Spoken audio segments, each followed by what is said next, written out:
I'm going. No, you're not We going live? yet. No, you're ahead of the band.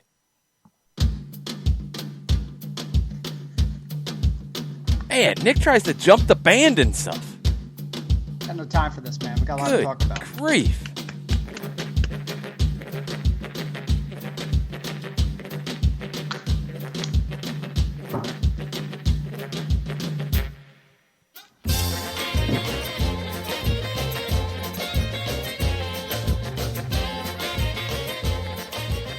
Nick's out of practice. I'm out of practice.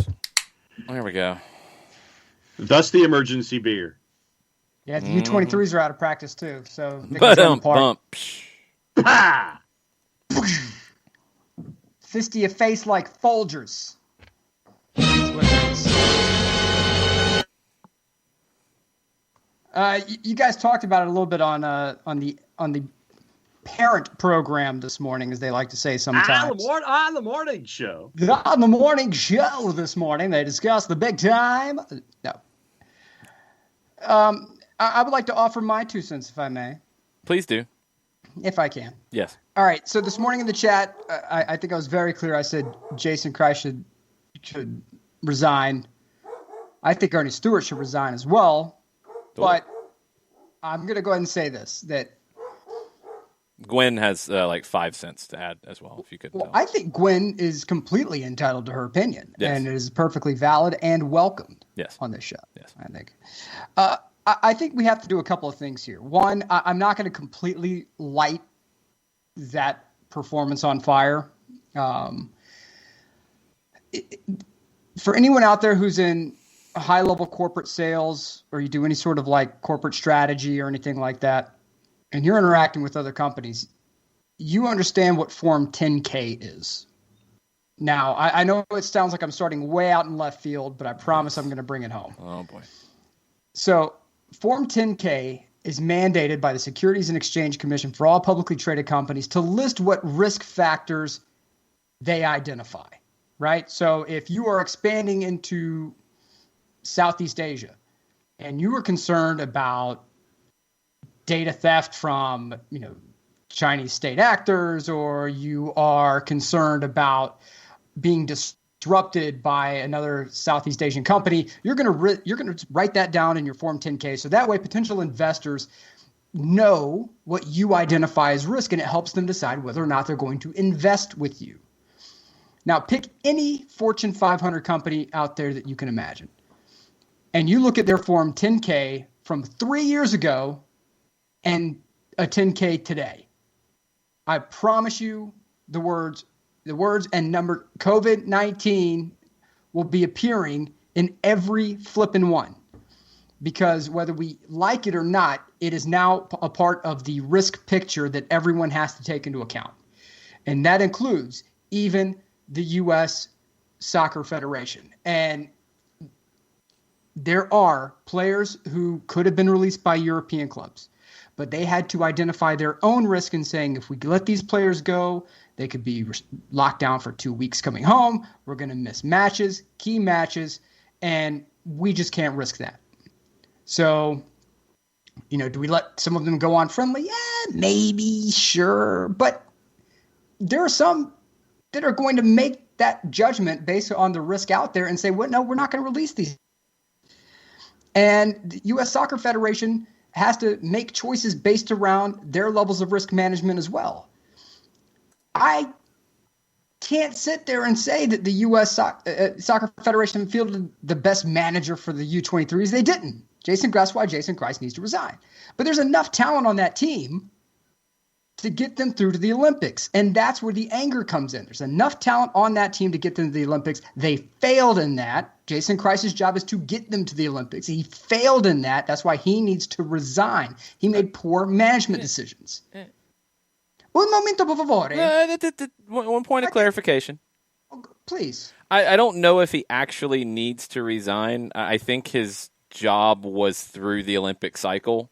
I don't think it was like a multi-year thing. So I think technically, because of his performance, he resigned himself. I'm not talking about that. I'm not talking. And here's why I will push back on that. I think he needs to resign if he says I have the best intentions from my players. I had the best. I wished for the best. I wanted the best. I want my players to succeed. Like any coach worth their salt, he's going to resign. And here's why: because he's going to get up in front of a microphone, and if he has stones about him, he's going to say, "I can say I've played around the world. I've played against the best.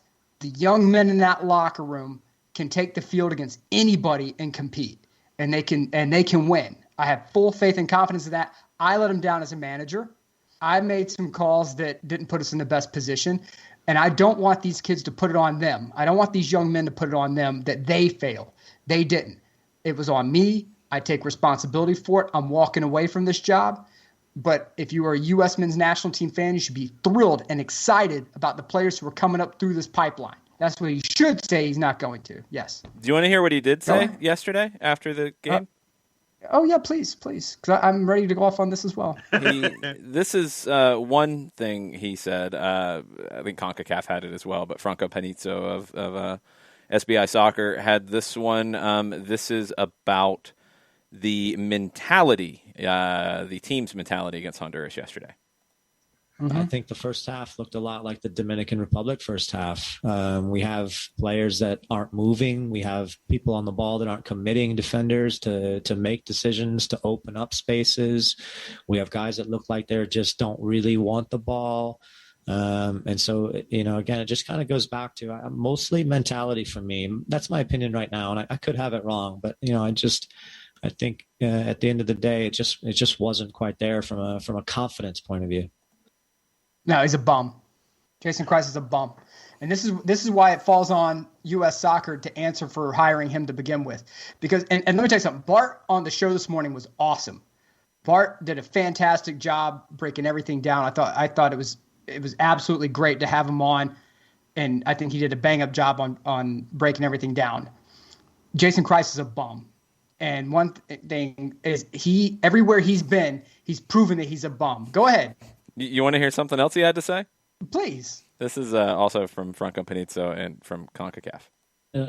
I think, again, it just comes down to general sharpness of players. I mean, I don't know that I've ever seen a game where we've had players miscontrol the ball so much, balls rolling under people's feet, passing out of bounds. These are things that are just really, you kind of scratch your head and you're thinking, what's going on here? But, I also have been around the game enough in our country at a pro level to tell you this is what you see in preseasons. And at the beginning of MLS seasons, it's typical. So. What a bum. Throwing his players under the bus like that. That's not a man. He kind of did throw him under the bus. Mm-hmm. Yeah. That's not a man.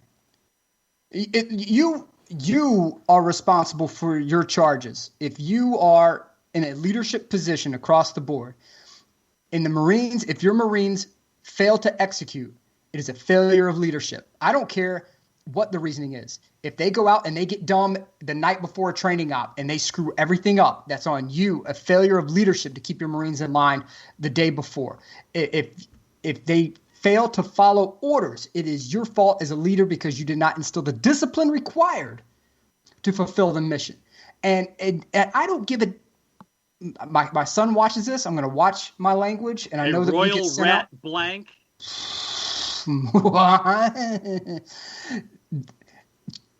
It is on him. He selected the players. We think maybe other people helped. You know what? I don't care if aliens beam down the roster to him. He saw during the week what the practice sessions were. These things don't happen in a vacuum. If things happen where a player just suddenly gets on during game day and completely goes, that's typically anxiety issues that can be worked out that you see in advance in pressure situations during the week that he could have identified and accounted for. And if your players are playing like crap, that means they probably trained like crap. You get crap in and crap out. And to sit there and throw your players under the bus like that after they miss on their shot at the Olympics, Jason Christ, everywhere, NYCFC, bum. Orlando City, bum.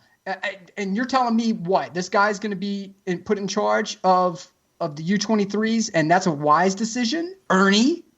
I think he was available at the time. I was available at the time. You were available at the time. Yeah, but I don't have an MLS Cup title. I don't care. I mean, the one thing that I will say, and I'm not defending Jason Kreis in any way. I think the failure to go to the Olympics is mostly on him. Yeah, you could have had some other players. That's a whole other discussion. And we honestly don't know everything about it. Like, we don't know if Conrad de la Fuente was talked about with Barcelona about, hey, instead of sitting in Barcelona or playing in La Liga 2 or 3 games, and instead of coming to this, we don't know if that was denied. We don't know. We don't know if Brendan Aronson, it was, he can't go play in that tournament, but he can go play in friendlies on the European continent. We don't know. We don't know those things. So leave that to the side. We know that Jason Kreis picked the lineups. We know that he, in the finale here, the semifinal, where all he's got to do is win and go to the Olympics, we know he picked the wrong lineup. We know he made a horrible change that I have not heard any explanation for, of pulling Jordi Mihailovic at halftime, your only real creative player at that point. And we know that he made multiple horrible changes in the second half, concluding with bringing on a holding midfielder in the 88th minute when you're down 2-1 and you need at least a goal to keep your Olympic hopes alive. We know those things are true. One thing about the way U.S. soccer, and this goes definitely to the Ernie Stewart side and possibly to the board side, higher than that. Right. Paul Kennedy at Soccer America pointed this out, and I think it's a critical thing. The U23 program for Mexico, for example, is not temporary. They've played over 20-plus games in the cycle. The cycle it's a 4-year cycle. It's the Olympics. You only have one qualifying tournament, yes, but they were playing games with a U23 age group that progressed, knowing that they wanted it to play together in this tournament that was supposed to be last year. It's now this year. Okay, thank you, COVID. But they played games. They played in tournaments. They played in youth tournaments like the Toulon tournament, I believe, where they took like the U21 group at that time. CONCACAF doesn't have U21 stuff, but Mexico was forward-thinking because they wanted to prepare a team for that tournament. The U.S. U23 group, pool, whatever, played 2 games that were kind of hastily thrown together and then went into this. And you look at how disjointed it was, it showed. There does have to be a commitment if the Olympics are important to U.S. soccer. And that's another debate. We can have that debate all we want. I mean, is it a huge deal? I mean, it's good. You want to qualify. It's good for the players to get the experience. It doesn't mean the program's broken. They didn't qualify. But if you want to qualify, you've got to make it a full-time job. Yeah, you got to put the effort in. Jason Kreis got the job because at the time he wasn't working anywhere. And you go back to the previous ones. Andreas Herzog got the job because he was Klinsmann's assistant. And he got the job for a qualifying tournament. That's it. Caleb Porter got it in 2012 when he was still at the University of Akron. Because they talked him into doing it, and he did it.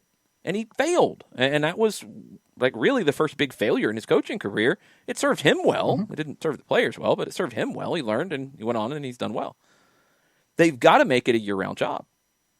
They have to. If you want if you want to qualify. If you don't, then throw it together on the fly, and it is what it is. But if this is a priority, you can't go into 2023 and say, all right, we've got a qualifying tournament coming up. Who's available? Who's not working right now? Who can we hire to go do this?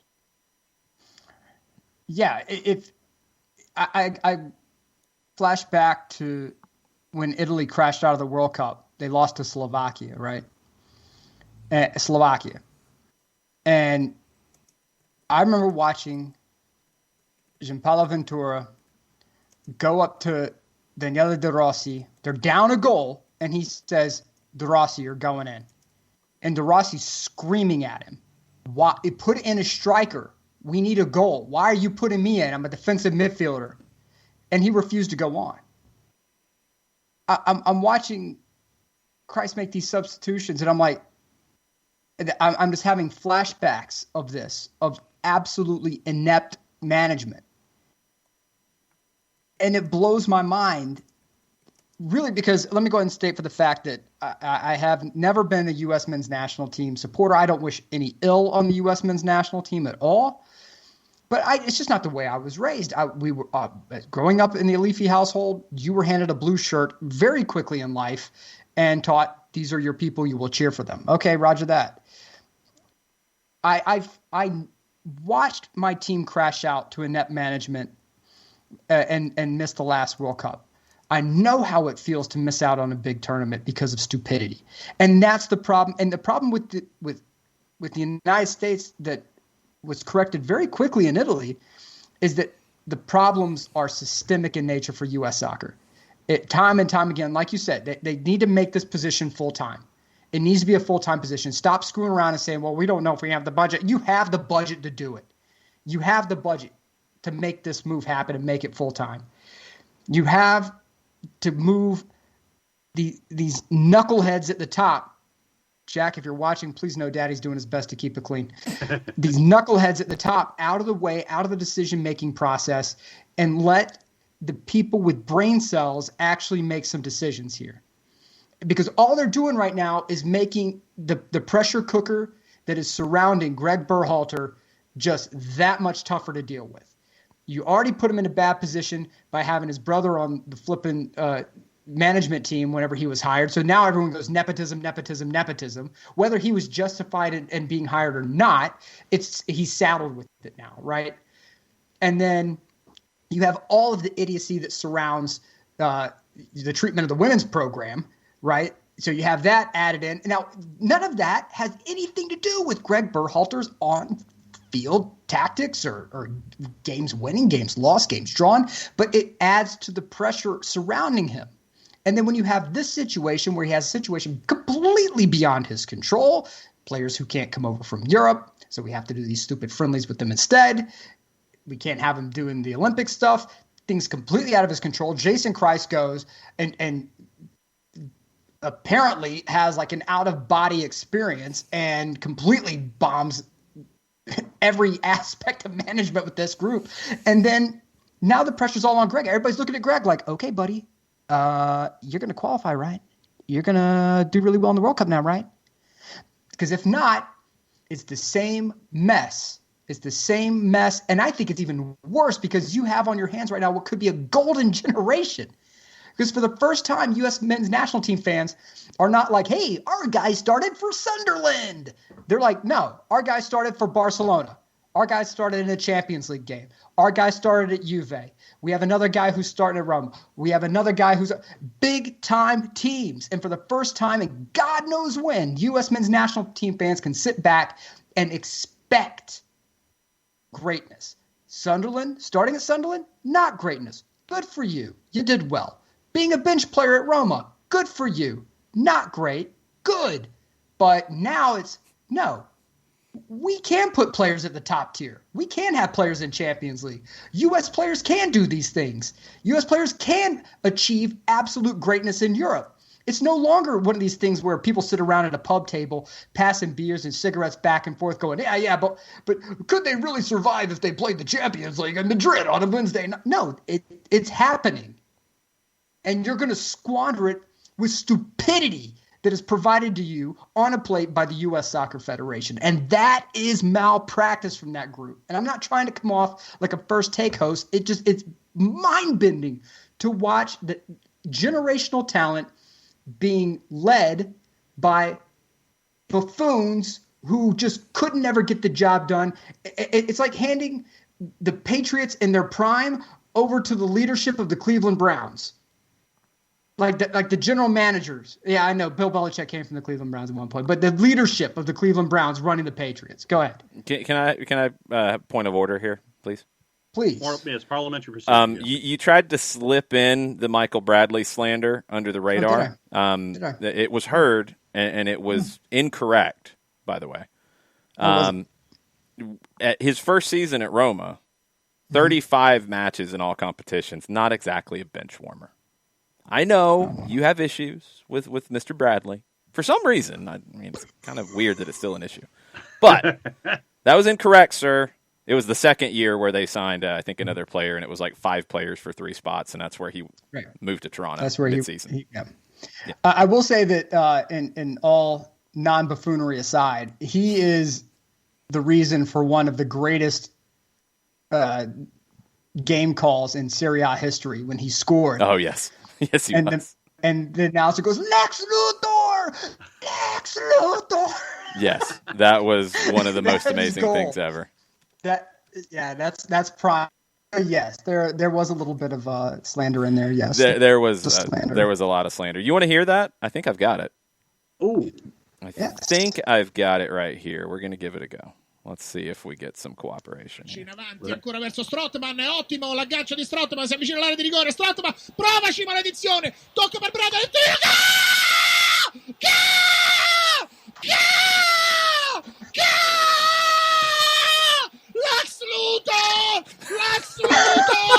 Lex Luthor, vai che ti ricrescono i capelli stasera, vai che ti ricrescono i capelli, il gol di Bradley, primo gol, la Roma che passa in vantaggio. See, there you go. That's amazing. That's absolutely amazing. That's a great call. Oh, it's a great call. Okay, so Nick, here's how Jason Christ, this is how he ended the press conference yesterday. Here's his quote. Can't wait. It's a fact of life that you lose more than you win, and it's always going to be about who gets up and moves forward the quickest. These disappointments happen in your life over and over and over again, and you have no choice but to move forward. Yes, Jason? You're leaving out a little bit of context here, and I do not want to defend Jason Christ, but the question was in response to what he was telling his players about being crushed for losing. It wasn't like he just threw this out randomly, like, yeah, you lose more than you win. Oh, sorry. It wasn't that. There was more context to it. I know it's fun to dunk on here, but that's not fair to take that piece of context out. Well, no, but I'm glad you added the context to it. Yeah, but Charlie Boehm had the context, and I think others tried to take it out of context. Charlie Boehm corrected that one earlier.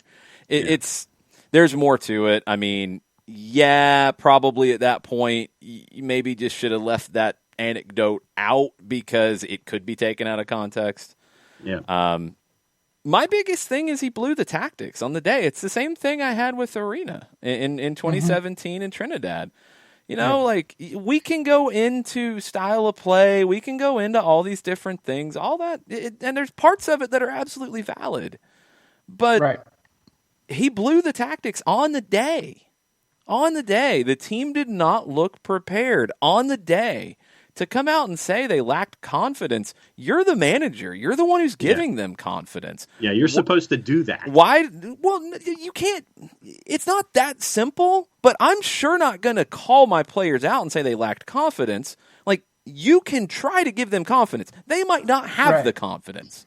Like, you're not a coach who can sit there. This isn't high school football. You can't do the rah, run through a wall. No, it's not that. These are professionals. Right. But hold on. These are professionals, and they have to have it too. But to come out and act that way, what were you doing while you had this group? Yeah. Like Nick said earlier, he didn't parachute in for one game. And that's the part that ticks me off about him even going down that road, because it makes him look foolish. Yes, some of the players needed to play with more confidence, 100%. Some of the players let themselves and their team down. Yes, that happened. That mentality's got to change. You're in a cutthroat situation in these games. American players need to act like it. However, he had training sessions. He had a camp. He had 3 games to get to this point and make the decision who is going to win the must-win game for me. Did he have a whole team of players who couldn't win that game? Then somebody screwed up in picking it. Mm-hmm. He had to know at that point who is going to break everybody's leg to carry us to the Olympics. And if he picked the ones that he thought would do that, he failed. Yeah. Because then you can't come out then and complain. But no, it's to say, and it's not right to say it, because it's not right to say the coach is the one who does that. Coaches get blamed too much for things sometimes. The players are in blame here too. Yes. The players did not perform, period. And There's also the flip side of this, where the players at that point have to say, you know what? We're not getting what we need here. We know what's on the line. We want to go to the Olympics. We haven't been there. The generation before us wasn't there. The generation before us wasn't there. We want to be there. We got to we got to put that to the side for a second, and we've got to go fight for each other. Yep. That also has to happen. Mm-hmm. And absolutely. Neither happened. And that's a problem on both sides. That's the whole point about this. To try to make one scapegoat, not the situation here. Mm-mm. It's not super complex. It's not the roster needed this guy and this guy and this guy. Sure, that would have been better. You had a good enough roster. Right. You had a good enough roster. I think the format of the qualification needs to be in a different time. It needs to be earlier in the year. Look at what CONMEBOL does. You still had a good enough roster to win. You go into this game. You got to where you wanted to get to. You blew it in the day that you had to not blow it. It's that simple. Coaching, player performance, mistakes, lack of urgency, all those things happened across the board, and that is the problem. Yep. The mentality has to change of American players. The mentality of coaches representing the U.S. has to change. You have to be able to go into these situations against teams that know they're the underdog, know exactly how to play as the underdog, will break your kneecaps to get what they want, will then roll over and make it look like you broke your own kneecap and use their head to do it, and that guy should be sent off even though they have broken kneecaps. They will do all of those things because they know what it takes to win that game. That's right. American players don't necessarily know how to win that game. Not consistently enough right now, and that's got to change. American coaches in this situation don't know how to win that game enough. That's got to change. It's got to be better. And it's not a style of play issue. It's not a lot of things that people are zeroing in on today. It's not Christian Pulisic wasn't there. Even Conrad De La Fuente, who I'd have liked to have seen there, would have made the team better. It's not even that he wasn't there. The group that was there going into the last game, before the lineup card was written, was good enough to win the semifinal and go to the Olympics. And they did not, period. Mm-hmm. No, this was choice D, all of the above. You're absolutely correct, where players didn't execute. There was no sense of urgency. The coaching staff, Jason Kreis, when it came to player selection, it was and what was being executed. It was all of these things, and it just so happened that it happened all at one time in the worst possible time, where everything that could go wrong from every lane and every single aisle in the grocery store went wrong, and everything fell off the shelves. Didn't happen one time. It happened in 2017 in Trinidad. It happened in the qualification in 2015 where the U.S. laid an egg to Honduras for the Olympics. It happened in 2012 when they were trying to qualify for the Olympics and they laid an egg in Nashville. It's happened before. And I kept going back to it when it came up on this morning's show. How did Tab Ramos, well, you can like Tab Ramos as a manager, you can not. How did he go to quarterfinals of the World Cup at the U20 level in 2015, 2017, and 2019? And the U23s can't even qualify for the Olympics in 2016 and 2021. Something is disconnecting there. U20, bueno. U23, fracaso. Mm-hmm. Why? That needs to be looked at and answered. And that's talent's there. It's not a talent. Yeah, that's why I don't want to hear anything. Oh, pay to play. The U20s. 3 straight quarterfinals. Okay. If you're telling me these players did not become bums overnight, and I don't think their competition suddenly became superstars overnight. Hold on. Question from Gustavo. Go ahead. Is Kreis permanent or not permanent? He was hired in March of 19 for a year maybe a year plus if they qualified. He was hired in March of 19 for the early 2020 qualification tournament. Then he took the job with Inter Miami in February of 2020, which kind of was weird when you go back and think about it, because he had a job. And he took the technical director, Fort Lauderdale job, et cetera, et cetera. It is not a full-time job. He played, I think the Paul Kennedy stat might have been incorrect, or it might have missed a couple, because he played 2 games after he was hired in March of 19. And it was during an international break. And then they played 2 other games, I think, against Spain. So they have not played games like Mexico has. Mexico, it's been a full-time program. Here, it's not. It's just not. Mm-hmm. He was hired in 2019 for a 2020 qualification tournament. It's not good enough. Mm-mm. Yeah. Look, U.S. soccer needs to figure it out, because the days of the United States having plucky kids from Wake Forest and Virginia and the rest, like Stanford and wherever else, like UCLA, coming out and playing in the World Cup, those days are done, man. And fans being like, "Hey, we did our best." The players are too good. They're all over the map. They're playing in the greatest competitions in the world. U.S. soccer needs to unblank themselves and allow people like Tab Ramos, oh my God, to flourish in a system and grow within a system. Not put the glass ceiling over and be like, "Yeah, we don't want you to move up. We're going to keep hiring bum after bum after bum to put above you." And it bothers me tremendously to see this kind of ineptitude taking place, because the U.S. soccer fans are not going to tolerate it anymore. They're too smart. There are too many of them now. It's not something that's just discussed in the dark corner of an American bar somewhere now. Everywhere you go, you have people watching this game, drinking it in, leagues from all over the world. You can get all of it now. When we were going up, guys, it was pay-per-view for Champions League. Pay-per-view. And do you want to watch Real Betis against Porto? It's pay-per-view. I mean, now you just any streaming app you want, and it's on.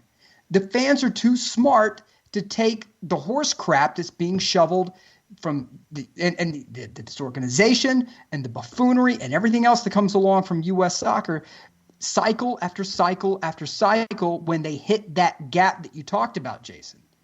Mm-hmm. Because then we sit there and we watch these players go to a World Cup, and they're like, and they go to like the South Africa, right? They go to the Confederations Cup. And for the first, 60 minutes, they ran Brazil for the first 60 minutes of that game. Ran them. And then they gassed out, and Brazil just became Brazil, and they won. But, man, for 60 minutes, everyone sat there and watched that game and be like, "Man, we can hang." They beat Spain. Mm-hmm. They beat Spain. The U.S. Yes, there was a time, ladies and gentlemen, this is going to blow your minds. The U.S. men's national team ran Spain. Mm-hmm. And this was not like they were a very good team. They were a very good team. And you're telling me that, and what happens is we have these great moments in the World Cup. 2002, the U.S. had a phenomenal run in the World Cup. And for some reason, we have these gaps that take place because we have individual intelligence taking place that's quickly stifled by people in the leadership matrix. And then they install someone who tickles their fancy for 5 minutes, certain charlatans. And then they say, "Okay, we're going to hire this, the other guy to come in, the legend to come back in." Yes, he is unfortunately the GOAT of U.S. soccer management. And he crashed you out because he didn't win the game he was supposed to win. Sucks, but it's true. Dave Sarachan, look, man, the guy did the best he could. I think he's a good coach. I don't know why he keeps getting crapped on by everybody. He seems to be the forgotten man in the whole bunch, but he's a good coach. Got won when he needed to, open things up. The Berhalter hire, look, man, my cousin met Greg Berhalter in Hawaii when Columbus Crew went. I told the story before. Greg was on the sideline, man, drinking beer with the soldiers there. My cousin's in the Army. He said, Greg Berhalter's over there. Me and him are sitting there talking soccer and da-da-da. And Nick, you won't believe it. Greg's over there chugging beer, and he signed every autograph that was out. Every hand that was extended, he shook. I have nothing personally bad to say about the man. But the his hiring did him no favors. Everything around U.S. soccer did him no favors. And to have Ernie Stewart come in and as tone deaf as humanly possible, essentially be like, well, we're going to do things our way, and this is going to be the way it's going. I mean, answer for the gaps, my man, because the talent's there. It's proven. The talent's there. Pay for play, free, otherwise. The talent's there. Explain the gaps.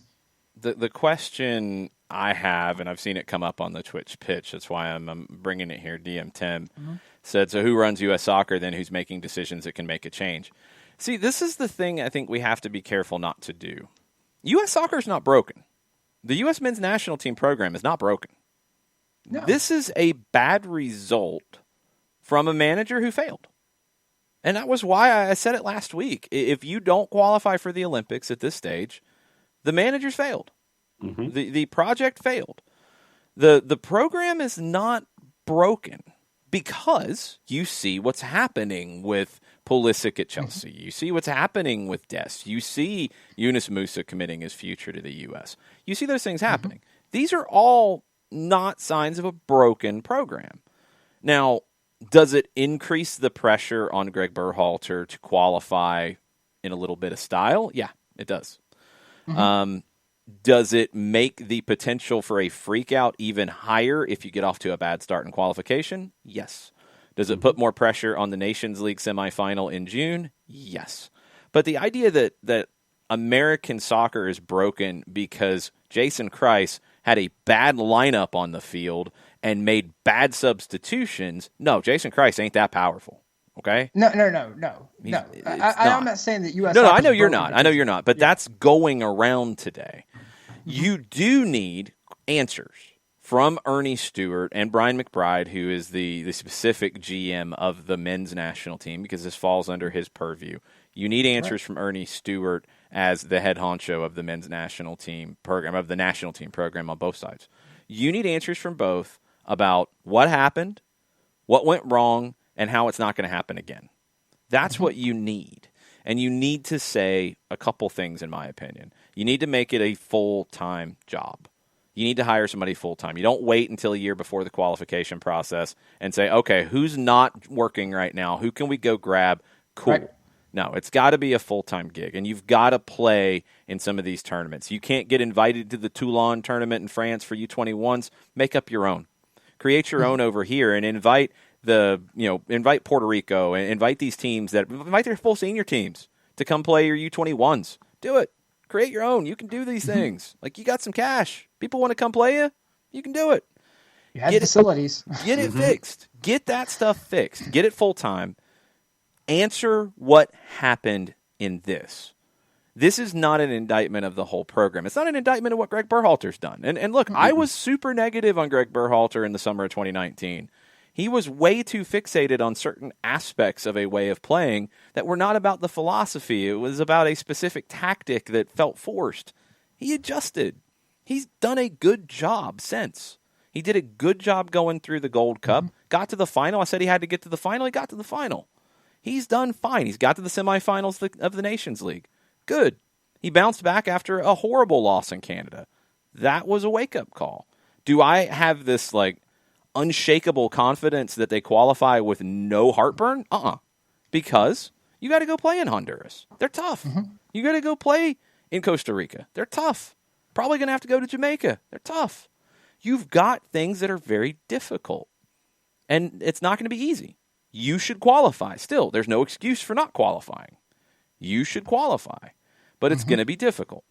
Greg Berhalter's not the problem. The direction of the men's national team or talent pool, not the problem. The U23s not qualifying needs to be answered, and we need to get this thing solved and have it not happen again. That's what has to happen here, because you have to make this tournament. Is this tournament a backbreaker to not go? No, it's not. It helps the players who participate in it because they get to replicate a World Cup. They do, and it's important.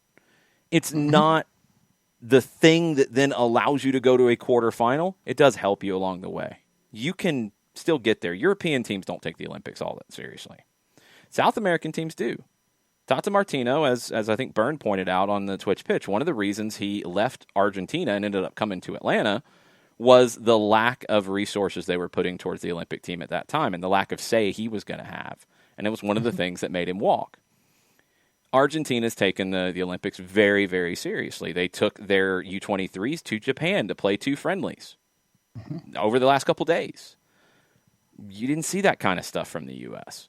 It's not that Argentina's better because of that. It's just they have higher expectations for the U23s. Here, what I think is obvious from the last couple cycles is that the fan base has higher expectations. It doesn't feel like the Federation has higher expectations for the U23s. And if they don't, tell us why you don't. If you do, fix it. Hey, look, there was a time in the 90s when General Motors trotted out the identical version of the Chevy Astrovan and the Chevy Cavalier for like 3 years in a row. They changed literally nothing about the vehicles. Not the shape, not the colors, nothing. And then General Motors had like the shocked Pikachu face when sales plummeted. And that is because the buyer of General Motors vehicles expected better and they expected new and different, and they had higher expectations. General Motors shocked the system, changed things up, and fixed the problem, which was laziness at the top. I'm not saying that the U.S. soccer has laziness at the top, but they're in a similar situation that the U.S. soccer fan is educated, they're passionate, they want to win, and they're tired of the rest of the world pooping on them and saying, ha, ha, ha, you guys suck. We're ready to win. And it seems like U.S. soccer's like, well, we're just going to do things our way and we're going to, put people in the best position to succeed. I'm tired of the corporate speak. I want somebody to come out. I want Ernie Stewart to come out and pound a podium. I don't care if it's a show. Make me believe that you care. Mm-hmm. Make me believe that you care. That's why people like me who have different cultural backgrounds were raised up, handed a blue shirt. My family didn't come over in 1980. They came over way before that. But they looked around at a landscape and said, they don't care. So we're going to go with what we care about. No one from U.S. soccer has shown that there's any reason that anyone up there cares. They're like, well, we're going to, just do our thing. And it's this corporate PR crap. What Nick is talking about right now, DM Tim, is how the mentality changes at one level. Right. At the Federation level, you don't have, and it is the U23, it's not the senior national team, but we saw how it played out. Right. But and some would say, but it's the Olympics. Like that. But if that you don't have a history of getting into those kinds of events, and you have an opportunity to do it, to show that you're having growth in this particular age you didn't punt group. The opportunity. Again, U.S. soccer, like Cindy Parlow-Cone and the board of directors didn't go down and pick a crappy lineup for Jason Kreis. Like, let's make sure that's understood here. Right. Jason Kreis went and took a job that had a very specific goal, qualify for the Olympics, and he crapped out on it in the final stage. Yes. He did. He put a crap lineup out, he made crap substitutions, and they played like crap. As an organization, you're not good enough to blow this off. Agree. I don't care if FIFA won't mandate. I don't care if FIFA won't mandate the release of players. No, that's you not were good enough. Your problem. You were good enough. No question. You were good enough. That's not the issue. Which is why someone from U.S. Soccer needs to come out and be like, we are pissed off that we missed the Olympics. That's the point. That's the point here. It's not about it's not about anything else other than that. It is to show that the mentality needs to change. Right. It's to show that because they didn't do it well enough when Bruce Arena did the same thing in Cuba, Trinidad. He said, and it was obvious in his case. He was hired to go to the World Cup. He didn't qualify for the World Cup. His job was over, but he came out and said, it's on me. My bad. I'm out. That's a credit to him. That hasn't happened yet with Jason Kreis, even though we know his job's over because it was a temporary job to begin with. Like Nick said earlier, he should do that because that's how the mentality changes. Then you know, even if it is paperwork, it's repercussions. That's why you should have the technical director, the general manager of the men's national team program come out and say, this is unacceptable, and we're not going to have this happen again. Here's how we're going to fix it. You didn't get that happen after the men failed to qualify for the World Cup. You did in other countries. You saw presidents of the federation say, I'm out. We didn't qualify. I'm out. I'm falling on the sword. Sunil Gulati just said, I'm not going to run again. Like, the mentality at the top changes that way. The mentality on the players and the coaches side, it has to change with something Atlanta United did about the CONCACAF Champions League. They took the competition seriously. Yes. You want the mentality to change? Go win CONCACAF. How do you do that? You don't let 3 of your 4 backline players go to the Olympic qualifying and you have them in camp because you take it seriously. You go to the point to say, yeah, we're not going to put a bunch of games on TV for Alo Walense to watch ahead of the game. Yeah, we're gonna keep things really tight here. They're going to have a mystery when they play us. You take the competitions seriously. That comes down to the players. You get the kids, something Tony Annan has talked about. You get them in international competitions because you go down and you play Orlando and Miami and South Georgia or in North Florida and you meet somewhere and you play games. It's good. It can be a good test. What's on the line? Nothing. You go play in Mexico in a competition in Mexico City.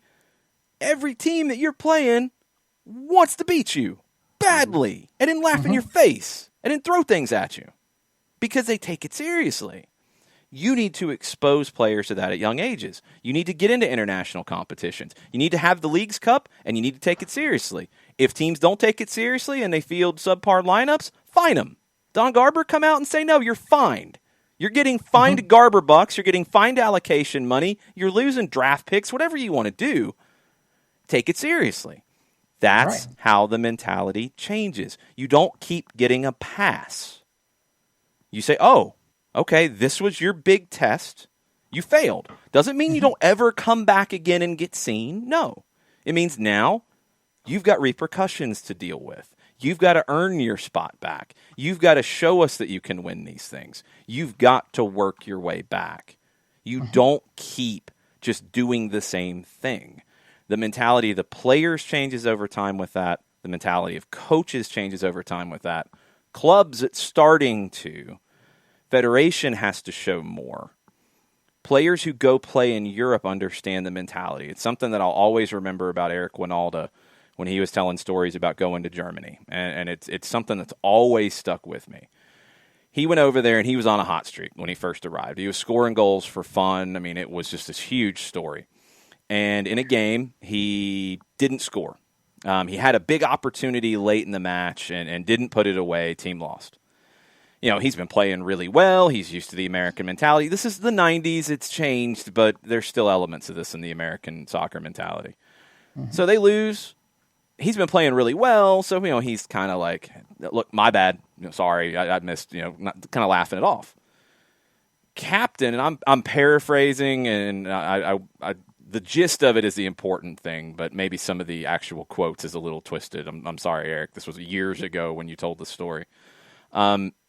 Captain grabs him by the shirt and lifts him up and says, don't you ever laugh about costing me money again, because you're talking about win bonuses. You're not at the top level. I think they were in the second division. Talking about win bonuses that can be the difference of how much food the family eats at home that day. He was on a good contract. He'd come over from the U.S. All's good for him. But the captain made it clear that's not acceptable. That mentality is absolutely foreign to most American players, even today. It's changing. It's changing. And Atlanta United, LAFC, some other new clubs who have come into the league, some existing clubs who have realized, all right, we've got to push forward here and do things differently. It's changing, but it's not there yet. And you saw it yesterday. You saw a very lackluster performance. There wasn't a lot of urgency when you weren't playing well early. There wasn't a lot of urgency when you fell down 2-0 because, I mean, you got sucker punched at the end of the first half, and you got sucker punched at the start of the second half. You were down 2-0, and it was kind of, You saw Jackson Ewell show some urgency. You saw, I think, Herrera show some urgency. You saw Tanner Tessman come in and show some urgency, and it makes me wonder why he wasn't playing before. You saw a few, but you didn't see it enough, and you didn't see any urgency out of the manager. That's the mentality that's got to change. It's going to change through exposure. It's going to change from leaders showing that people are going to be held accountable for bad performances in games that matter. That's how it changes. It takes time, but we should have been through some of this by now. Yep. It's if I can hold other people's feet to the fire here for a moment as well. Can we, when we talk about changing the mentality of the leadership side of U.S. soccer, can we also talk about changing the mentality of some of the media types that have been chiming in on this crap? They say, "Oh, maybe Atlanta United," and the gentleman's name escapes me. If I could name drop him, I swear to God, if somebody can give me the name, I'll name drop him. Doug McIntyre. Yeah. Okay. Yeah, McIntyre. We should. If Atlanta United won't release their players for this, and maybe we call them all up and keep them out. Look. Talk to FIFA and take it up with FIFA. Don't sit there. Let me give you the exact quote because I think it's important. Please do. He quote tweeted Miles Robinson, who said, "Heartbroken for my guys. Wish I could have been there." Some people have tried to read that to mean a lot of things. This is what he said. It's 9 words. Yes. Doug McIntyre in the quote tweet, and Doug McIntyre used to write for Yahoo Sports, used to write for ESPN. If at ATL UTD refuses to release players for Olympic qualifying, that's its right. But when the tables turn, U.S. men's national team should take every American on Atlanta's roster, including all 3 keepers, for the entirety of the Gold Cup. That's the tweet. Yeah, that's stupidity. And I'm sure it was just ha-ha, fun take, don't take Twitter seriously. But I find it very humorous that a lot of these media types would have no problem if Juventus made that decision, if Liverpool made that decision, Chelsea, Man City, Man U. Well, they of course they're not going to release their players. They got Champions League to worry about. But here's the thing. When you sit there and you crap on it like that, and you say, oh, Atlanta this, Atlanta that, okay, so you're just devaluing your own Champions League then. Like you just hate it because it's CONCACAF. You did. And you're just – But UEFA, but you'll be the first one to come out if Atlanta loses to Alajuelense. You'll be the first one to come out and have some smart thing to say about it. Yeah, that's right. No doubt. That's right. And don't pull that crap and expect people to take you seriously.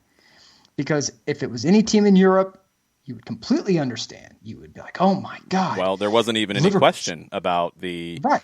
I believe I can't remember how many players it was. I've seen some differing counts of it that were U23 eligible that played in friendlies for the senior national team over the last couple of days. Now, again, all of them might not have been approved to come play in this tournament. That is a valid question, but nobody's asked it.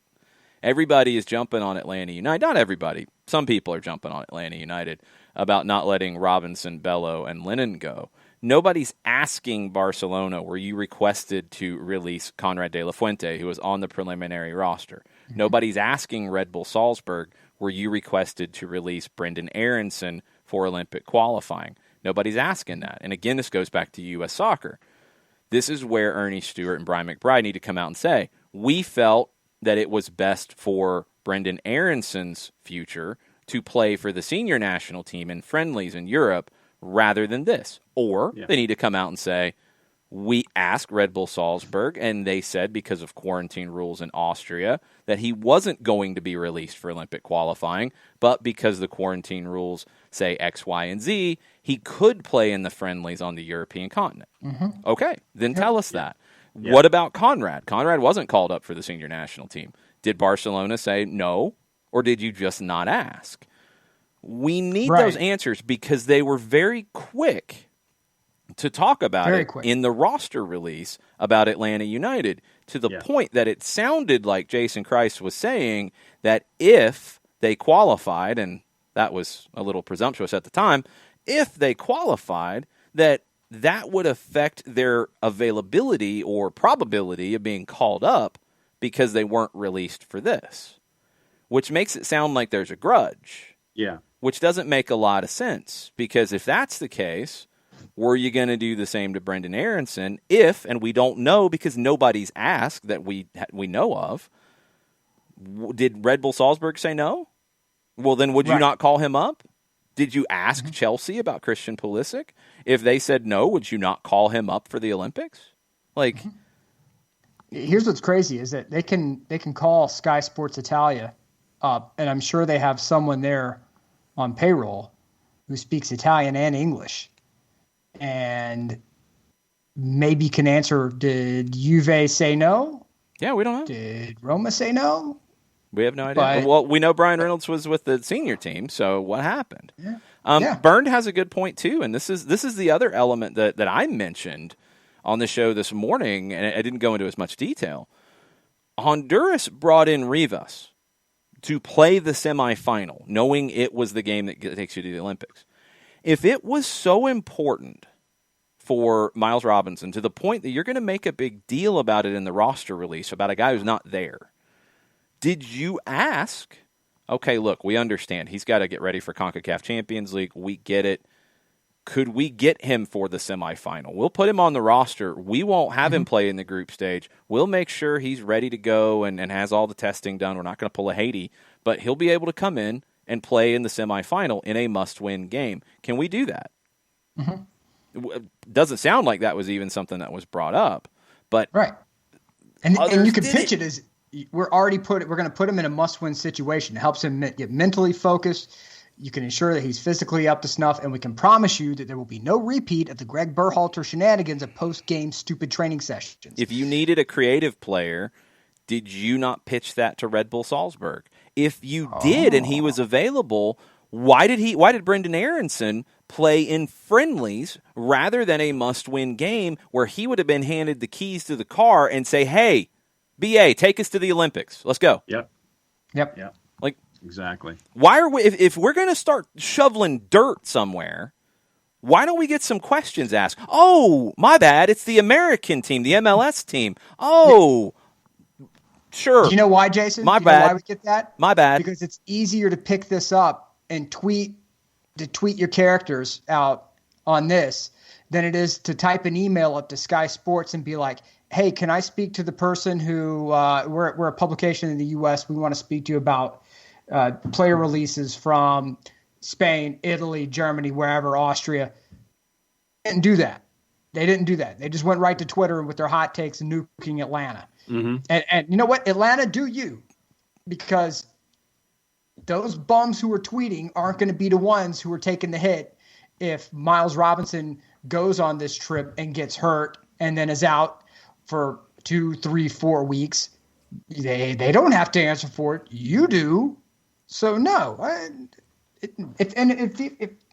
you want to make it a big deal, make it a big deal. But as we get told often, it is not on the clubs to make the national team successful. Clubs have to handle club business. Yeah. So I would expect any club to make that choice. So, I think and Alexi Lalas, man, Alexi gave me one of my first sports interviews. I have a lot of respect for the man. I know he's a divisive character.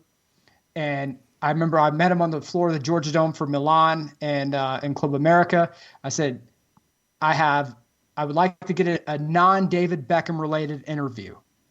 And he just, thank God. Yes, absolutely.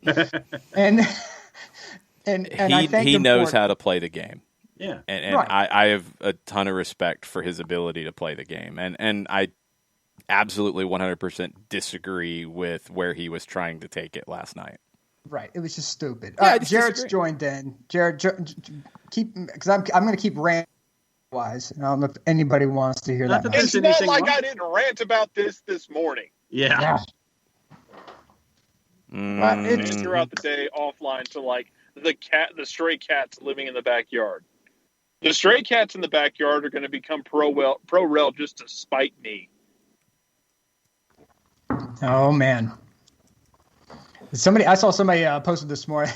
Said it's the birds in Jarrett's backyard again. It's with a welcoming sound of the birds in Jarrett's call. Look, I try and bring a little bit of the real world and the nature into all of it. There you go. I'm sure. Look, okay, go ahead. Let's put a wrap on this. I'm tired of talking about these clowns. Yes. I'm tired of talking about Jason Kreis. He failed. He epically failed with his lineup. He played Jackson Ewell in the wrong spot. He played Andres Perea in the wrong spot. His substitutions were awful. Pulled Jordy Mihailovic at halftime. I still don't understand that. I don't understand why we didn't see Benjamin Michel. But guys, you lose more than you win in life. That was taken out of context, Jarrett. There was more to that one, but yes, he should understand how media works and shouldn't have said it. This isn't Rocky Balboa. That's the thing, this isn't man. Creed. He should understand. Creed He's 2. got to know better. He should. The hire was bad, and I was trying to find the exact quotes, and I couldn't. Because the website that posted them, the dearly departed Pro Soccer USA, is not available to find their articles anymore. But when Justin Merrim went back to Columbus, it might have actually been before he went back. It might have been the article that sparked him eventually leaving Orlando and going back to Columbus. He said something in there that shocked me about Jason Kreis. Not directly, but you knew what it was about. He talked about how coming from Greg Berhalter's system, funny how that always works out, that it was very well organized. He knew exactly what his responsibilities were. He knew exactly what his role was. He knew exactly what the players around him were doing. He knew how everything worked in the way that they played. Makes you feel good about the national team? Okay, good. Good communication. You like that. He said in Orlando, that wasn't the case. And he didn't know what was wanted out of him in playing on the wing. And he made the point, and it's a really valid one. You look at that Orlando team at that stage. You brought in Sasha Kljestan, who was the, I think, 2, maybe 3 times running assist leader of the year in MLS with the Red Bulls. You bring him in, he didn't look like Sasha Kljestan. You brought in Justin Merrim, he didn't look like Justin Merrim. You brought in Lamine Sané. He didn't look like Lamine Sané from Europe. You brought in these players, and it never looked organized. That was the last job before he gets this job about a year later. The lack of organization is a big problem when you're going to have limited time to train the team, because you better be super organized in explaining what you want, because you can't repeat it over and over again on the training pitch. And that should have been a red flag. And this team did not look organized. You know, and Byrne mentioned it. It was a talking point in the Discord last night on the watch along. You could see early, like, elements of what the team should have been doing, but then you'd see things fall apart. Like, Andres Perea is an 8 playing the 6. He was doing what we saw Eric Remedi do a good bit playing the 6, going and chasing and ball hunting, because that's what he does. You can't do that as the 6 in this system, not when you're by yourself. You expose the back line. The back line would then press up very high. The midfield would be flared out. It was super easy for Honduras to have somebody drop into the pocket right there in between the lines and receive the ball. That's a problem. Henry Kessler got a yellow card because he was getting exposed. Like, that is organization. If you're going to play Perea at the 6, he needs to know exactly, no, you're not going to go hunting the ball today. You're going to sit. You're going to stay within shouting distance, whispering distance of your 2 center backs, and you're not going anywhere. You can't do that? All right, we're going to actually play the player who should be playing the 6 anyway, like Jackson Ewell there, and you can go play the 8 and play somewhere else. Like, these are the things that show in pressure-packed situations. Team wasn't organized. They never got organized. Bums. It's bad. Yeah, you know, look. I saw the rumor. You guys talked a little bit about it. Javier Pastore possibly circling around. We have to get hard out of the of the U.S. men's national team talk, because otherwise we're going to find ways. You're steering this thing into another C. Good God. Yeah, no, I had a different one I was going to go with, but okay. Yeah. No, look, it's because we have to. Because the venom that I feel that I need to aim toward Jason Kreis, is especially after his little buffoonish comments about Atlanta United players, I think, don't worry, Jason. If you don't get us to the World Cup, you may not be called up again. So, the Olympics. So there we go. Look, you bum. Anyway, look, Javier Pastore. We saw the rumor circling around that it's Atlanta or Dallas. I want everyone to kind of keep in mind the dynamics that took place earlier when a certain player from Dallas left and went to Roma with Dan Friedkin. Keep in mind who's in charge of Roma still, Dan Friedkin. The relationship is there between Roma and Dallas. And it's a situation where if Friedkin was going to do a solid for anyone, it would probably be FC Dallas. That's a really good point. So the contract for Pastore doesn't end until 2023, which means that if Roma would have – and Roma is talking about, and the word is on the street, that anyone over the age of 30 is going to be out at Roma. It's going to be a youth revolution, which is fine. But don't think they're in a financial position right now to just allow a player like Pastore to walk for nothing. So it's either going to be a loan with an option to buy. If it's Atlanta, we'll put the name in there for fun's sake. It would have to be a loan with an option to buy. And with Dallas, I think you could probably do something more along the lines with a loan with an obligation to buy, or just an outright transfer. Probably about the $3 to $5 million range, you could get it done. If I understand that he may want to come play for Atlanta because of the number of Argentine players here and Gabriel Heinze and all that. But at the same time, the injury history with this man is such that I don't know if he's the player if we have to burn a roster spot here, one of these coveted roster spots, I don't know if he's the guy I'm going to want to. And I may eat my words if he comes here and he balls out of control. But I'm just saying, Pastore to Dallas makes a heck of a lot more sense financially, relationship-wise, because relationships mean something. And generally, I think from the leadership that he could provide that side. So I would venture to say that I would lean more to the Dallas end of the spectrum. So it makes more sense. That's my 2 cents. It makes more sense for their roster too. I mean, it just that move feels like it makes more sense there. The relationship with Friedkin and Dallas, I think, is really important, and that's an element that hasn't really been talked about. That would make that more likely as well. It's risky, and I would think if he's dealing with Dallas, he would try to protect Dallas from some risk. He just did a nice piece of business with them on Brian Reynolds. So, you're going to try to, not have them get hurt if he is still injured and can't really give you very much. You're going to protect the other side of it.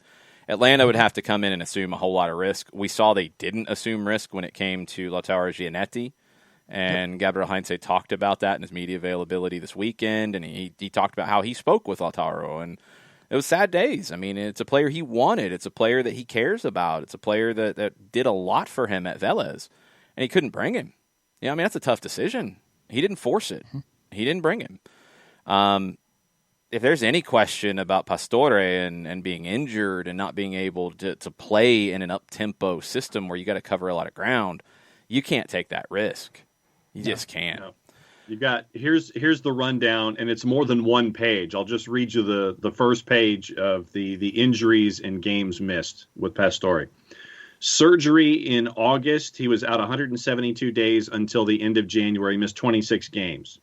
1920, an ankle fracture. Out 153 days, missed 17 matches.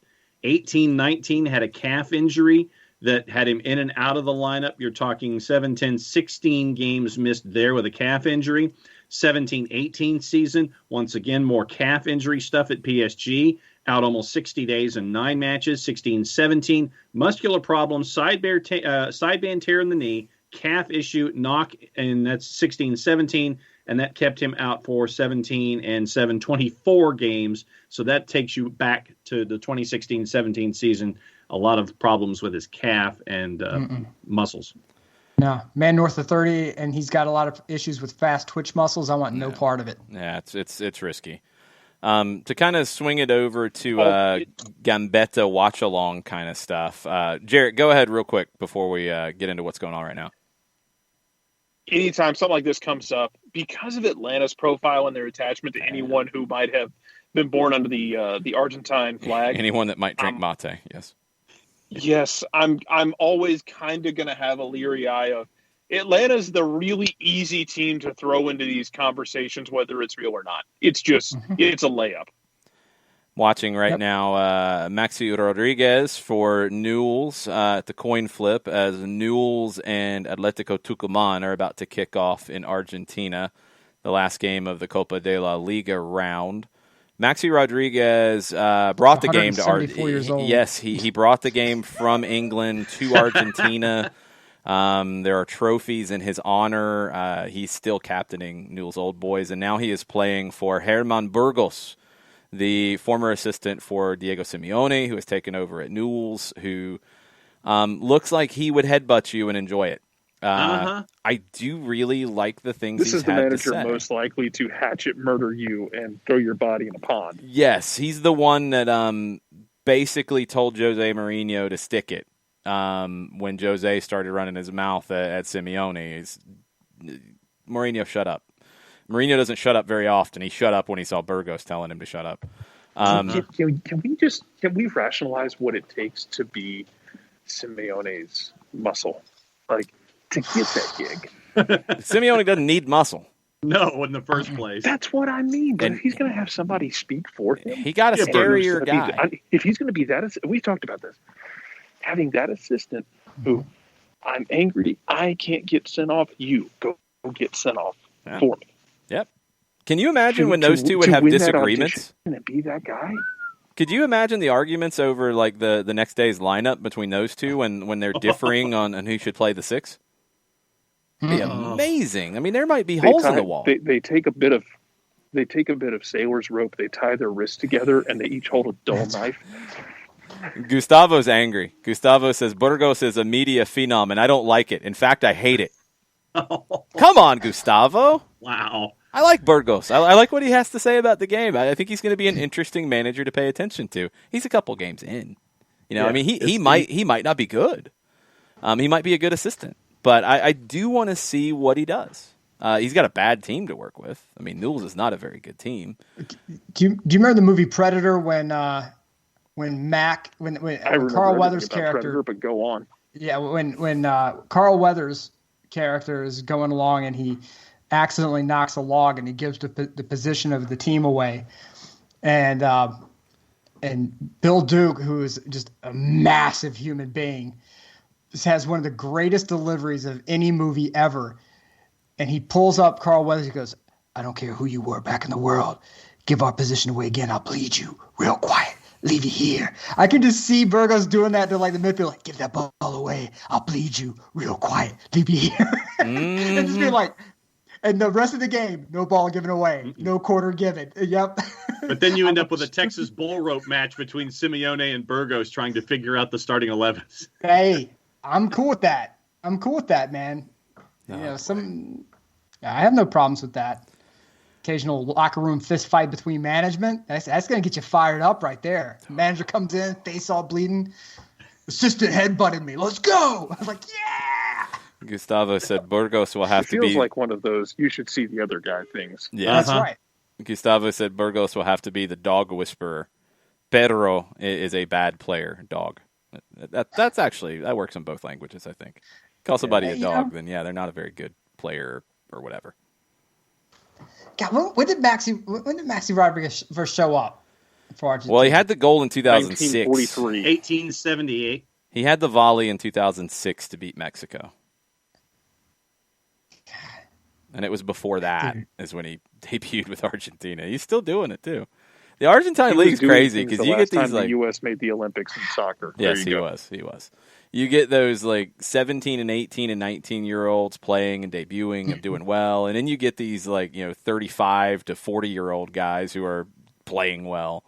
It's a wild league to follow at times. They've kicked off in Tucumán. It is in the second minute. We have other games going right now. One team that we have talked about before from the Gaucho League in Brazil, Novo Hamburgo. They are 1-1 with Esportivo. New burger.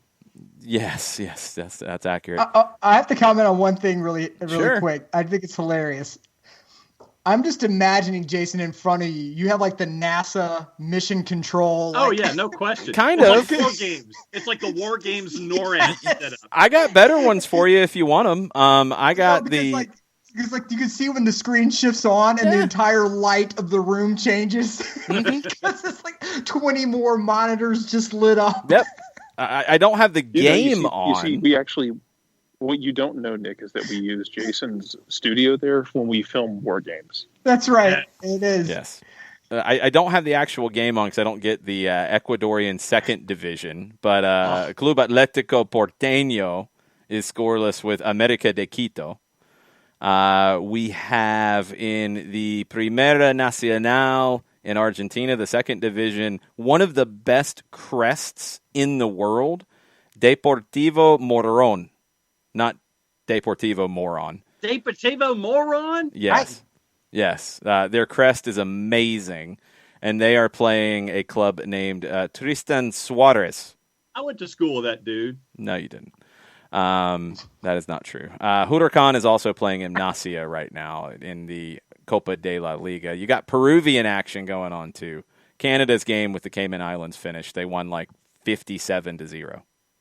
Yeah, It's it was 11-0. It was 11-0. Let's The see. equivalent of 57-0. Yeah, Cavallini had a hat trick. Mark Anthony Kay had 2. Davies had 2. Alistair Johnson, Wotherspoon, Laird, and Stirring also scored. It was down at IMG. Yeah, the Peruvian league with their reshuffled structure after CAS told them, yeah, you can't relegate Alianza Lima. Yeah. I know you already started the season, but they have to be in the first division. And the league says, okay, we'll relegate the other team after they played a game. Yeah. See ya. The Deportivo Moron jersey is this is a white jersey that I really like with the big red stripe in the section in the middle third. That's very, very cool. But it's the rooster with cool one foot on the jerseys. soccer ball. That's the crest. Yeah, that's very, very Speaking cool. of cool jerseys, this is why, and this is old man Nick advice at the moment. Zio Nick, Uncle Nick, is going to give you some advice right now. Oh, boy. For all of you out there, and look, Zio Nick knows some things. That's all I'm Back in saying. my day. If you have an ex, be cool with your ex. Oh. And here's why. I have to be cool anyway because, small human. Yes. Let me point this out. You guys are going to flip out. Okay. What is Nick doing now? What was the purchase? So, flashback to 2004. I'm at the front gate of Al Asad Air Base in Iraq. This truck pulls up. Now, we have to search 20-something vehicles at a clip, searching for bombs and weapons and contraband and all that. So, imagine the movie Hurt Locker, but I'm not. We're too broke to get the cool suits, so it's just kind of just dig and find what you find. So we find this truck, we open it up. It's a merchant. He gets out and he says, "I've got all this soccer gear. All I have is this soccer gear, and I got this. It's an Iraqi national team jersey from 2004 that my ex found in her parents' attic." And because we are on good terms, this has been restored to me in mint condition. Very nice. Condition. Very nice. Be cool to your exes. Very Because nice. you never know when that favorite hoodie gets found and returned to you. I'm just saying. Keep that good energy coming out. Zio Nick's advice for the day. There's some bad energy being thrown your way on the Twitch pitch. Good. Bring it. Let's go. Four-Card wants to remind us, first off, that Sudan qualified for AFCON for the first time. They won 2-0 over South Africa. They clinched their spot. And Four Card says, tell Nick we're coming for Morocco in the World Cup qualification. They're in the same group. Only one team leaves the group. Four-car, who are you representing, man? Talk to me who you represent. Sudan. Representing Sudan. Okay. All right. Well, you know what? I wish you and your team great success until your interests collide with mine. That's the blessing. That's the blessing right there. That's the best I can do for you. That's about as good as it's going to get from Nick. I'm just here to tell you right now. I respect from personal experience. That's as good as it's going to get. Yep. I respect 4-card. I understand 4-cards. Look, 4-card. I get it. You got to support your team. Kepsi said the Peruvian league structure is like the Silverbacks Adult League. That's about accurate. You mean they don't call anything? They don't call anything, and they're just like, oh, this team didn't show up for a game. They're moved on. Let's bring a brand new team into the first division. Sure, why not? Right. Oh wow! I got the one red card in my life at Silverbacks Park. The one. I did not. Some dude went studs up into my ankle, and I turned around and said, "What? And the guy got in my face, and I may or may not have had an involuntary back spasm that put my forehead into his. I never got a red card. I didn't pick up many yellow cards. One of the yellow cards in my life I got at Silverbacks Park when we were playing in a co-ed game, and this guy who played D1 college. Hold on. This guy played D1 college. He had just come back from, I think, playing in like the third division in the Netherlands, or maybe trying to play there. He came back to Atlanta, and he pops into this like third division co-ed game. And we had girls on our team who were new to the game. They were learning the game. Like that was the team we had. It was fun to kind of teach and work with them. So this guy, who's obviously a really good player, the best player on the field, decides to nutmeg one of our girls multiple times to show off. A girl who had never played club soccer, never played in high school, nothing. And then he decided to, after nutmegging her multiple times, he decided to do the okey doke move where he plays it around one side and runs around the other. And one of the guys on the team took exception to that and leveled him. And he got up running his mouth, and the other guy got up running his mouth, and they both get yellows. Then the guy, the D1 college guy, took the free kick quickly into the back of our player's head. He gets sent off, and then I yelled something at him about, well, I guess playing in the Silverbacks co-ed league, doesn't really match up to playing in the third division in the Netherlands, because I knew who he was. He didn't know that. Ooh. He wanted to fight me so badly.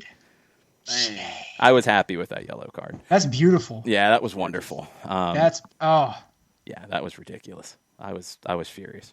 He was not expecting shade of that level. No, he didn't think anybody really knew who he was in the third division co-ed league. But yeah, he got busted. He looked pretty foolish. That's beautiful. Yeah, good times. Playing in the old. All right, Jared, what was the shade you were throwing there? Yes, please. Oh, shade I was throwing? I don't know. You sound like you were preparing a shade launching. No, I see. I never played in a situation where I can get cards. I just played pickup, where I was frequently in high school the only one who spoke English as a primary language. Mm-hmm. And so the meanest thing I ever got called was Peter for Peter Crouch. That sounds right. Tall, lanky guy. Yeah. Mm-hmm. Right. Junior year, I was 6'5", 185 pounds. I mean. Good Lord. There wasn't a lot to me. Wow. But it was bad. Although the only time I've ever seen someone snap was I was doing a lacrosse state championship in Milton. I think it was at Milton High School. This girl was set to she could have single-handedly won the game for that team. They were stacked, and she was about to go play at Northwestern, which I don't know if they still are, but at the time Northwestern was for girls lacrosse was like going to Duke for men's basketball. And she's just scoring goals at will, and the other team just keeps checking her and throwing cheap shots at her. And the end of the game comes around, and she's finally had enough. The game's out of reach anyway, so she takes that lacrosse stick and goes Paul Bunyan over the top onto some girl's head. Wow. And gets sent off. And she's just kind of shrugged. She's like, cool, that's fine. Wow. She put up with it for, a good hour, and the game was out of reach. Didn't matter anyway. So she just went over the top, did it, took her ejection, and was fine. after Britt Baker went to work. Good Lord. Oof. All right. We've been holding it off for a little bit, but I know the segment is prepared for the week, so... Ooh. I don't understand your dancing inspiration at all with the moves that you do. You're hula dancing, John. It's not Hawaiian. He's feeling it. He's feeling it. The mojo. Feeling it. You're not. It's the Conca Cinco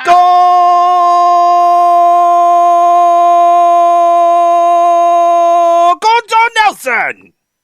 Well, we do have some news from a couple of countries, even though there weren't any matches that were played over the last 7 days. 5 minutes, John. Yes, I'm aware. Just keep me on the clock. 5 minutes. All right. Starting off in Liga MX. Obviously, 2 months to go in the Clausura. There's some player movement anticipated. Hot stove's already heating up, and it looks like that Nicolas Ibanez might be heading from Atlético San Luis to Cruz Azul, who's at the top of the table. And it looks like, according to Cesar Luis Merlo, Cruz Azul has offered $2 million for 50% of the pass. That initial proposal was rejected by Atlético San Luis, and we'll see where it goes from there. El Universal, the newspaper, says that Cruz Azul is trying to negotiate now directly with Atlético Madrid, because Atletico Madrid has the federative rights for the Argentine players. So that's what where rights? They go from. Federative. This is from... what does that mean? I guess like the superseding rights because of... Hold on. The federative? Federative. I've never heard that word before tonight. Yeah. How do you spell it? Like federation, but like as an adjective. Federative. Federative. Federative. Federative rights. Yeah. Wow. So I'll keep going. He's valued at €3.5 million contract till summer 2021 with Atlético San Luis.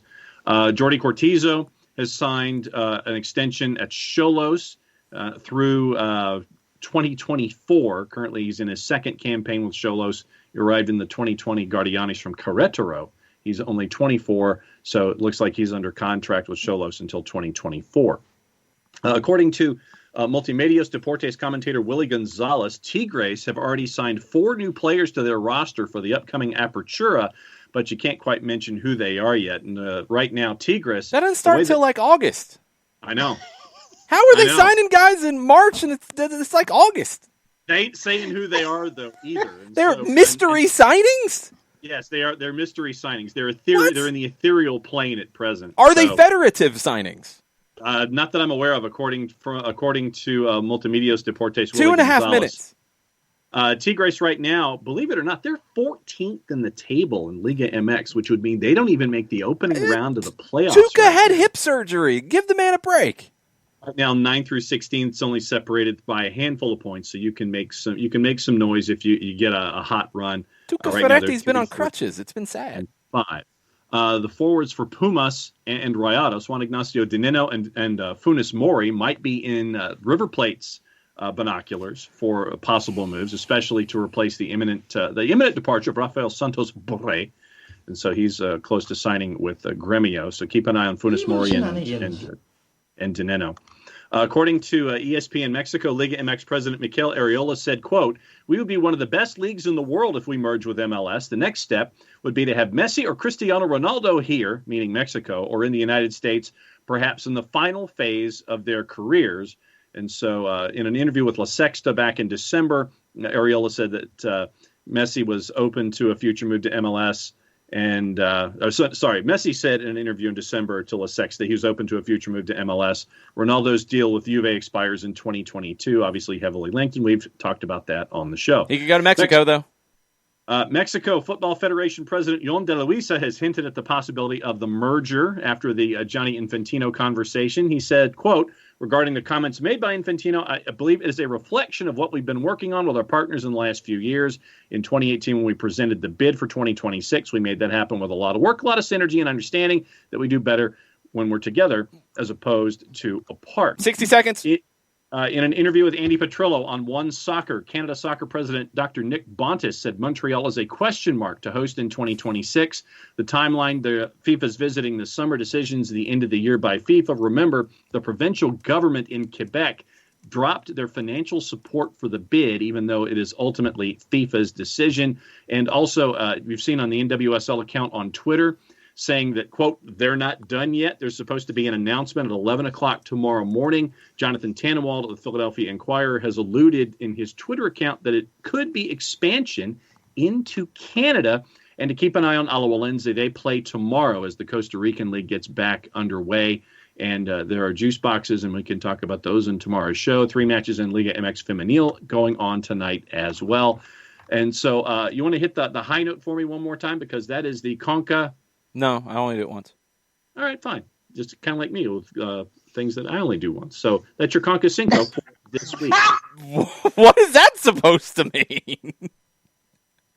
I'm not even going to try to figure that one out. That's what we're here for. Good grief. Oh, Lord. Basically. It's very sad that the Cayman Islands are now officially eliminated from World Cup qualification. There are 180 countries remaining for 32 spots, but the Cayman Islands not one of them. Have we discussed Charlotte Independence yet? No, not in any detail. I mean, I don't know how much we really know. Can I get a breaking news sounder? Is it breaking news? Is there actual breaking news to it, or is USL statement the statement on the Charlotte Independence ownership? I'll give you this one because it's not exactly breaking. It broke. Go for it. The United States Soccer League announced today that the Charlotte Independents are in the process of selling several ownership stakes in the team, including that of majority owner Dan D'Amico. The day-to-day management of the club, which Mr. D'Amico and others are not directly involved, will continue to be overseen by president and managing partner Jim McPhillamy.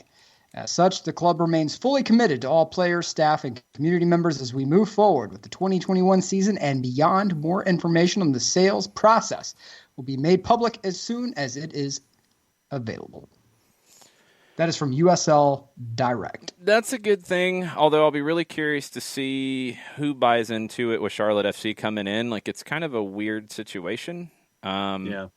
I don't know how it'll go. I mean, I do think 2 teams can survive in one city. I think the Independents would have to be very focused to be, like, counter-programming Charlotte FC in terms of cheap tickets, in terms of not playing on the same weekend, that kind of stuff. However you can figure that out, do the best you can with it. But it's a challenge. It's not going to be easy, and I don't know the Charlotte landscape well enough to say if there's space for a, lower division gritty upstart versus the big MLS team. I'd like to think there is, but you're going to have to brand it properly. A gritty upstart and a plucky upstart.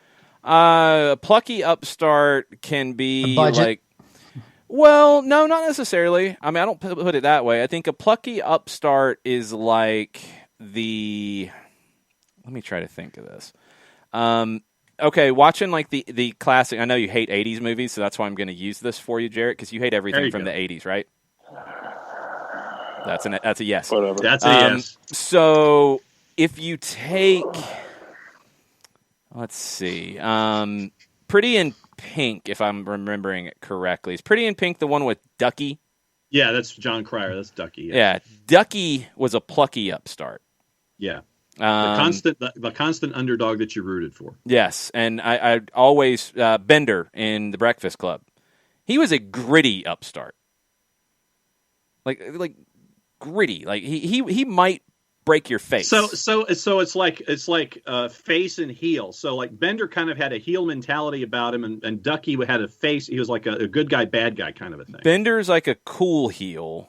Yeah, like Kevin Nash in WCW at the beginning when he went there. Right. Not a lame heel like he became later. Bender is a gritty upstart, and Ducky is a plucky upstart. I think I actually really got that right. Yeah, no, I really like the analogy. Yeah, no, that's right on. I mean, Jarrett's angry about it, I'm sure. Yeah, no, with Ducky, there's this feeling I have now that I'm starting to wonder if we should make an SDH Wikipedia page for references. Yes, we do. No doubt. SDH annotated, no doubt. Yes, we do. John needs like 5 different megabytes of bandwidth for all of his Nelson nonsense. annotated gigabytes. Let's go gigs on that because that thing's pretty large. Yeah, like if you want to go in soccer terms, Newell's Old Boys would be a gritty upstart, while Liverpool's, of course, the plucky upstarts. Yes. There we go. I'll take that. I feel pretty. Yeah, you got it. Today. You're there. I like it. All right, let's get into a couple of things that have popped up today on the club side. We do have our picks to make later, and we have to celebrate a new champion for the week. And it was a very good week for one Mr. Alifi. We'll get into that. We'll make those picks. Don't worry. You can talk all the trash you want. It's good. I don't know why I hoped for like 2 seconds that it would be me. No, I don't know why. No, I don't know close. why I gave myself permission to think positively for a minute. No, you were out of it like 3 days in. You were the week 7 days. You were out of it like in 3. I mean, it was bad. Okay. We found out today that Sergio Aguero will be leaving Manchester City. He is not going to re-sign in Manchester. He got the goodwill tweet from Liam Gallagher, which is always good to see. He didn't call him a potato like he calls his brother Noel. But Sergio's going to leave. Where does Sergio end up next year? I mean, Barcelona, right? Barcelona. Sergio and Lionel Messi playing PlayStation every day and streaming it. I think Aguero was like one of the most valuable streamers during the pandemic, always playing FIFA, and to the point that like Argentine television would just have him on while he's playing video games. It's amazing. Messi likes his video games, so those two are just going to be playing video games the whole time and then tearing up La Liga. Sergio Aguero to Barca. I would love to see it. All right. I don't think there's too many other horses in that race. Throwing that out there. Well, I mean, there could be suspects. I don't know. There's no transfer, so you don't. You're just going to be paying his salary, which will be sizable but not obscene. If, for example, one Cristiano Ronaldo left Juventus, he could be somebody they could bring in. I could see that on a free. They love that. Yeah. Gustavo is sad because he's not going to go to Independiente yet. Maybe in a couple of years. Maybe the next deal he goes back to Independiente, Gustavo. Maybe. That would be cool. I'd like to see Sergio Aguero play for Independiente at least one season. Not yet, though. Not yet. I think it's Barca. I mean, I don't even know who else would be in on that. I could maybe see an Italian team or two knock on the door. I mean, if Lukaku gets sold, does Inter knock on the door, maybe bring him in? Sure. I don't know if like your Romas or your Napolis or your Lazios, if any of them would go for Not it. Roma. Yeah. Not Roma. I could see Milan making the move if Zlatan. Zlatan decides he's done. Yes, if that. Yes, that would be. If Zlatan decides he's done, I could see Milan making that move. Inter, I don't think they would be in that hunt simply because I don't remotely see them selling Lukaku, and I don't see them. It would take something north of 90 to get Lautaro out. Yeah, I don't see it yet. So I don't see them. I don't see Inter making that happen. Ronaldo, I think there aren't too many teams that he would be willing to go to that would pay the salary. I think it's entirely possible he does return to Juve. He's not coming to the United States until the federal charge is gone. Yes. It's not happening. So, yes. I think it's Milan. I think you may get, a PSG obviously could jump in for God knows what reason. Four-card with a good point. If for some reason Luis Suarez leaves Atleti, he could go back to Atleti. I could see that happen, and I think everything is good in that relationship. That could happen. But I think it's Barcelona. I think that conversation that came up earlier, a few months ago actually, was that if Messi stayed, he was going to go to Barca. I could see that happening. That would make a lot of sense. And then essentially Aguero is replacing Suarez a year later. They still do need a true number 9. That could be pretty fascinating to watch. I'd be intrigued by that. Mo Salah spoke about his future He spoke to Marca. So it was Mo this time and not his agent in some cryptic tweet? It was Mo, and he spoke to Marca in Spain, and Fabrizio Romano has the quote, "My future, ? It's not up to me. We'll see what happens. Playing in Spain? ? I hope to be able to play for many years. Why not? ? No one knows what's going to happen in the future. Maybe one day."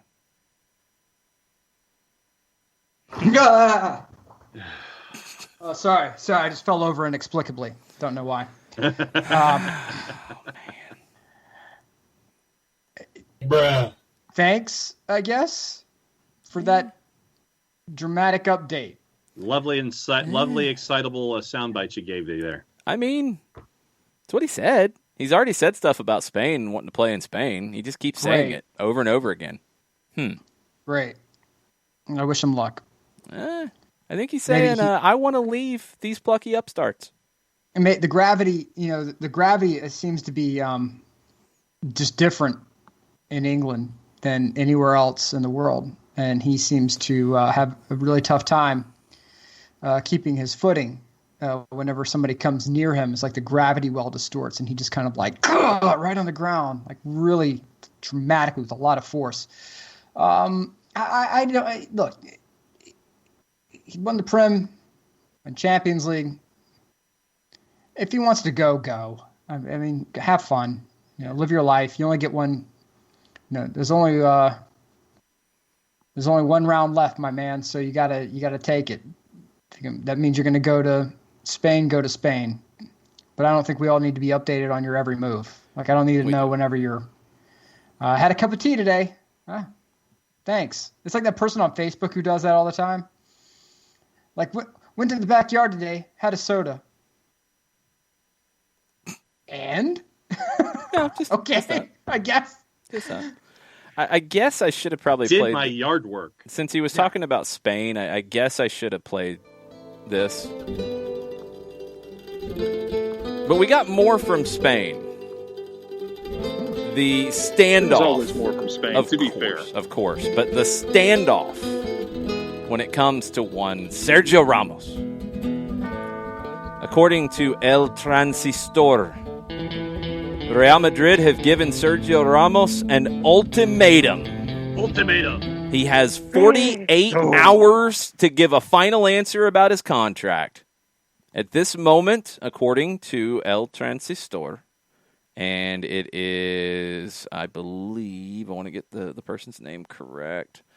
It is Fernando Burgos of El Transistor, who says that now more than ever, he seems closer to an exit. I mean, I'm sure David Beckham. To where, though?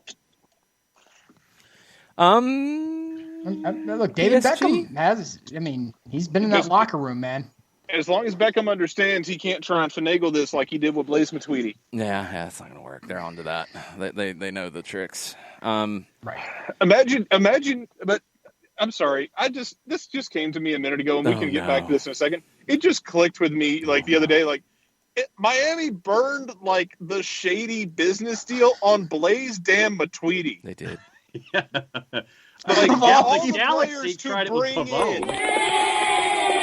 But it worked with Pavone. What they did, but Pavone was actually good. Imagine burning your I'm gonna try a Pony Express kind of move, and it's not gonna work, but it's gonna be for Blaise Matuidi. It's like the Hawks burning like any remote goodwill within the Atlanta Spirit group over Joe Johnson. Oh man. Yeah. Atlanta Spirit. Don't get me started. Oh, here he goes. Anyway, I'm sorry. I'm sorry, John. Look what you did. Hey, what's that track? That track was amazing. What's that? That track was bumping. What was the track? The Spanish one?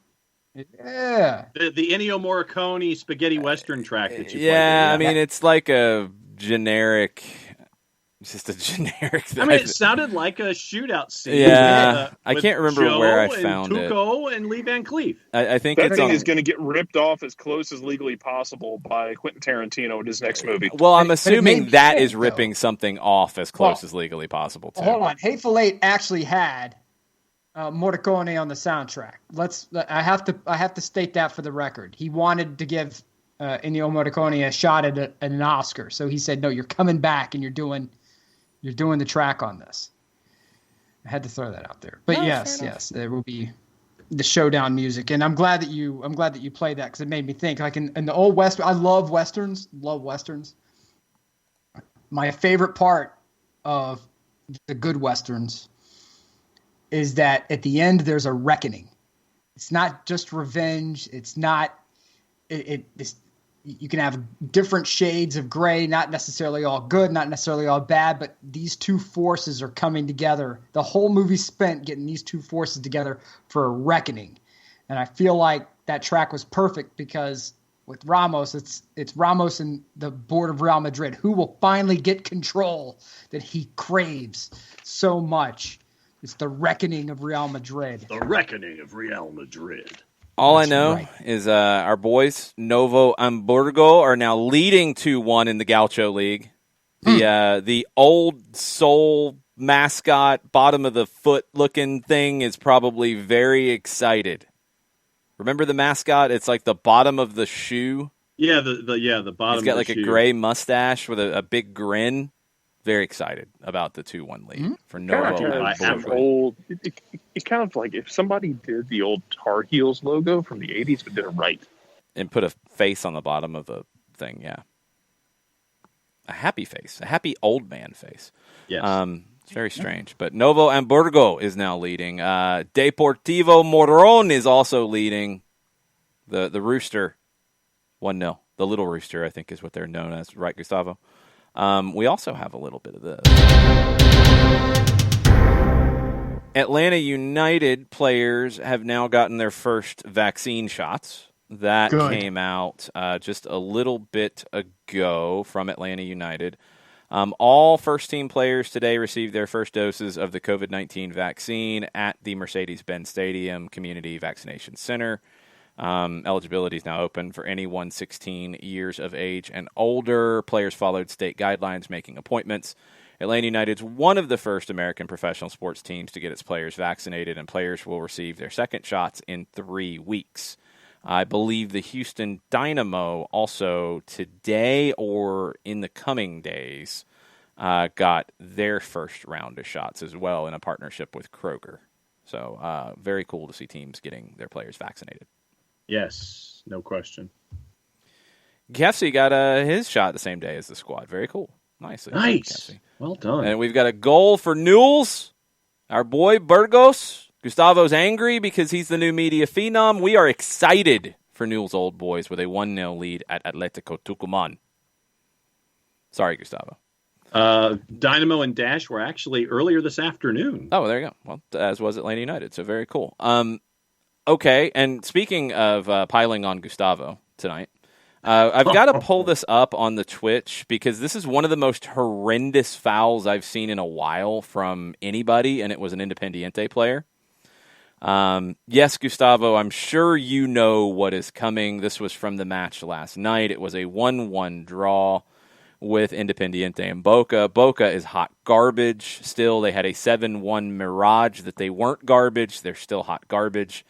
And Insaurralde of Independiente tried to display how much hot garbage Boca was by stomping on a player multiple times. You can get a look at it now. He gets the arm, then he gets the leg.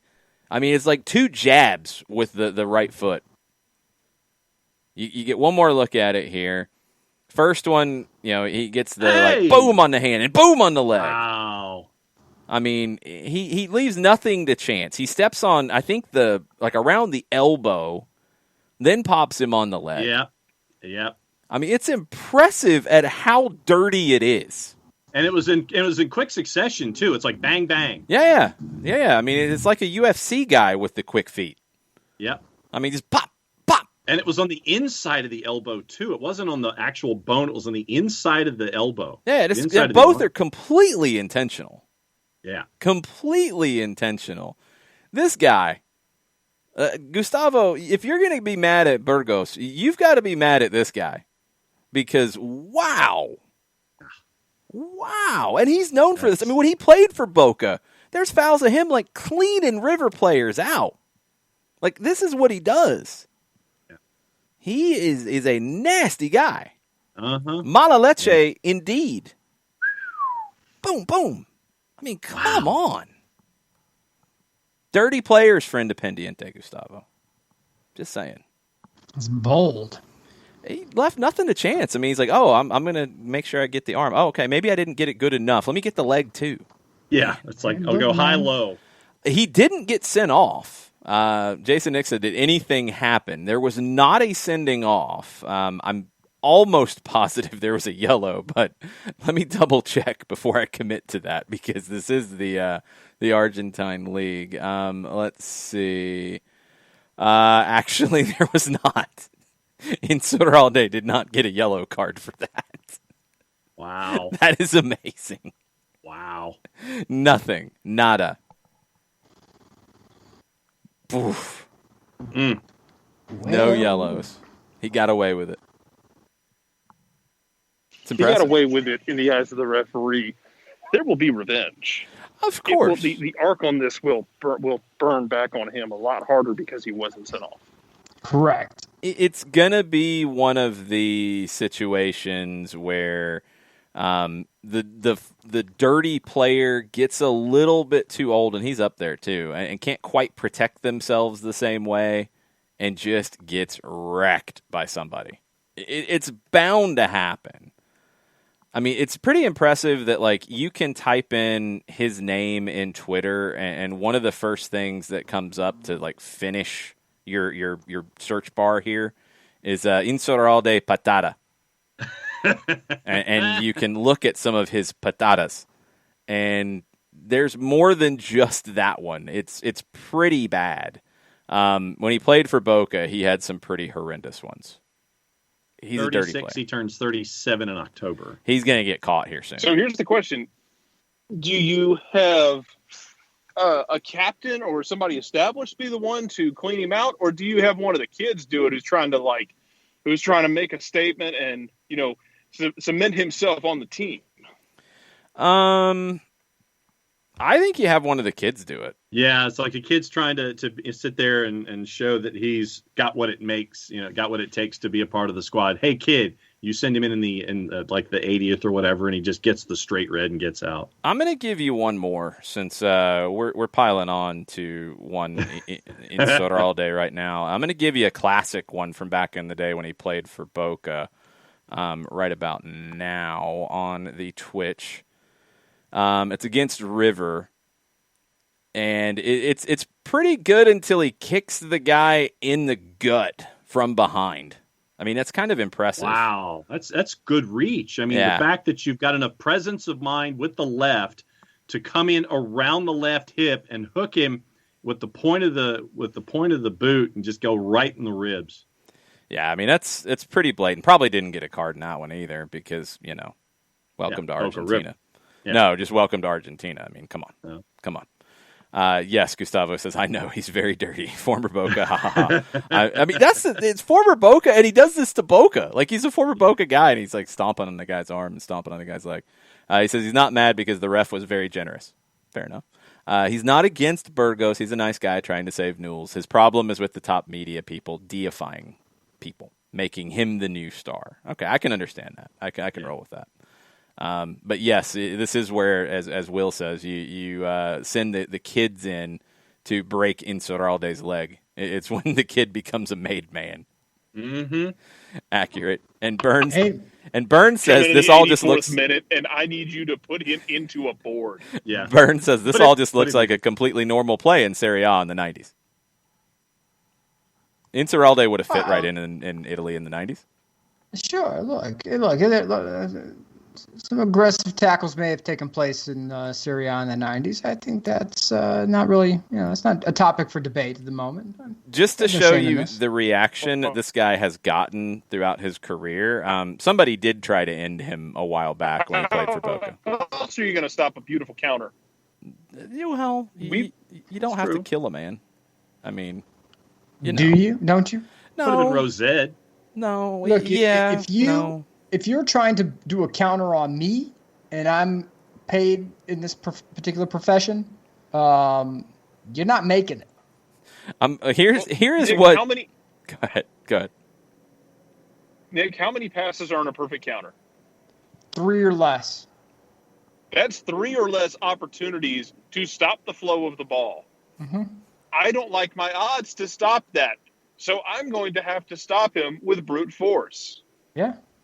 Here's one I'm not more. disagreeing with you. When Velez was tired of Insaurralde's antics when he played for Boca, here's one for you with the revenge factor. Guy just comes in and leaps into a studs up stomp. Oh, nice. Wow. Like, yeah, I don't like you at all. I'm going to try to break your foot. I'm going to try to break your ankle. So I see you coming. I'm just going to hop up and just smash it. Yeah, I'm going to get you that back leg. This is what happens. He's going to get like he's going to be the victim of some like Greg Williams level like payoff scandal. Like some 17-year-old kid's going to get called up for this game who already has a bad temper. I need you to go in there and just lay. You know what? Here's a couple $100 for if you foul him. There's more on it if he has to go off on a stretcher. Oh yeah, this is bounty material, definitely. Well, okay. Just to show you that this guy is not a flash in the pan, here's one more. This guy is a busy man with his fouling. He has no shame. Here's the last one. You get it on the replay here in a second. Oh, wait a minute. Is that not even it? That pulled up something completely different. Let's try that again. All right, good times. Hold on. We will try one more time here as we get a completely random highlight that came up. It's always good.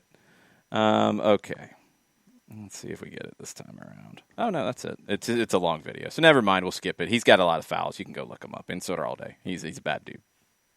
Bad dude. Gustavo says what he did is child's play compared to what teams in the Copa Libertadores did between the 60s and the 70s. You have no idea. We do, actually, Gustavo, because Jarrett hates Racing because of what they tried to do to Celtic. Right, Jarrett? I feel like this is a little bit. I don't really have an opinion one way or another on Racing. I thought I made my position pretty clear that like Celtic should have probably grown up and handled it better. Like I don't have like an obscene hatred for them. It is hilarious what happened because Scotland of all people are like, I don't really know about this. This isn't great. When the third game, because it was a 3-game series, because they needed 3 games of because it was beautiful. It was not beautiful. That is not the word for it. But when the third game was played in Montevideo, and it's called the Battle of Montevideo, that tells you everything you need to know. Mm-hmm. It does. And, man, it just devolves into this chaos. First of all, you need to understand that, like, this is an era of Scottish play where Scotland at the time was described at one point as the Dutch but sped up. They were playing very pretty for the era, and they were playing very fast for the era. And this is also the team that broke Catenaccio in Lisbon. Like they played Inter in Lisbon and broke them down over 90 minutes and won 2-1. It was a big moment of them like someone actually breaking down Catenaccio at its peak. And they liked to play. Racing was ready to fight, and Celtic decided they were ready to fight too. The difference is Racing was ready to fight, but still knew how to play and score. Celtic lost the damn minds. And I think that might have, like, they didn't do a good job of doing containment there because the rest of Scotland adopted this insanity of, like, let's go wild and let's not necessarily play, and let's just hoof it and see what the hell happens. The next year's Intercontinental Cup was about as bad with Estudiantes and Manchester United. That is where a lot of the hatred of Estudiantes came from because it was very violent as well. It was a different time. You still get throwbacks I 100% believe Gustavo on this. Yeah. Everyone in England and Scotland will believe them too, I'm sure. Yes. It is crazy stories when you hear about these. In the the game in Montevideo, 3 Celtic players were sent off, 2 Racing players were sent off. The game was interrupted by riot police on numerous occasions. A 4th Celtic player was sent off, but amid the chaos, he stayed on the pitch and didn't have to leave. So, yeah. Manchester United and Estudiantes, it was bad. But also, this started in 66. Go back and read about England and Argentina in the 66 World Cup in England. And Sir Alf Ramsey, the England manager, called the Argentinians animals after the tournament, which didn't go over very well in Argentina. And they took it out on the Scottish team first, and then they took it out on an English team. It was very, very bad. Well, it's because the Scottish team won a European title before an English team could. So, that was the first one they could get to. And then Manchester was there like, oh, cool, more fresh meat. Let's do it. That's true. Go through us a new corpse. How polite. That's true. It was just madness. George Best was punching people in the Manchester United and Estudiantes one. They had a Yugoslavian referee who was probably right at home with all of this. You got players being escorted to the dressing rooms. It's madness. So Estudiantes were not beloved in Europe after all of this. We should do an England versus Argentina kind of like SEC Big Ten challenge like they do in college basketball. Argentina and England get together for some friendlies between the clubs. I would be so in for that. That would be amazing. We'll get River and Manchester United and Boca and Manchester City, and they'll just be punting people. But then the lower ones are going to be the better ones first. Because Boca getting washed by Manchester City by 7 goals is just going to lead to an all-out fist fight.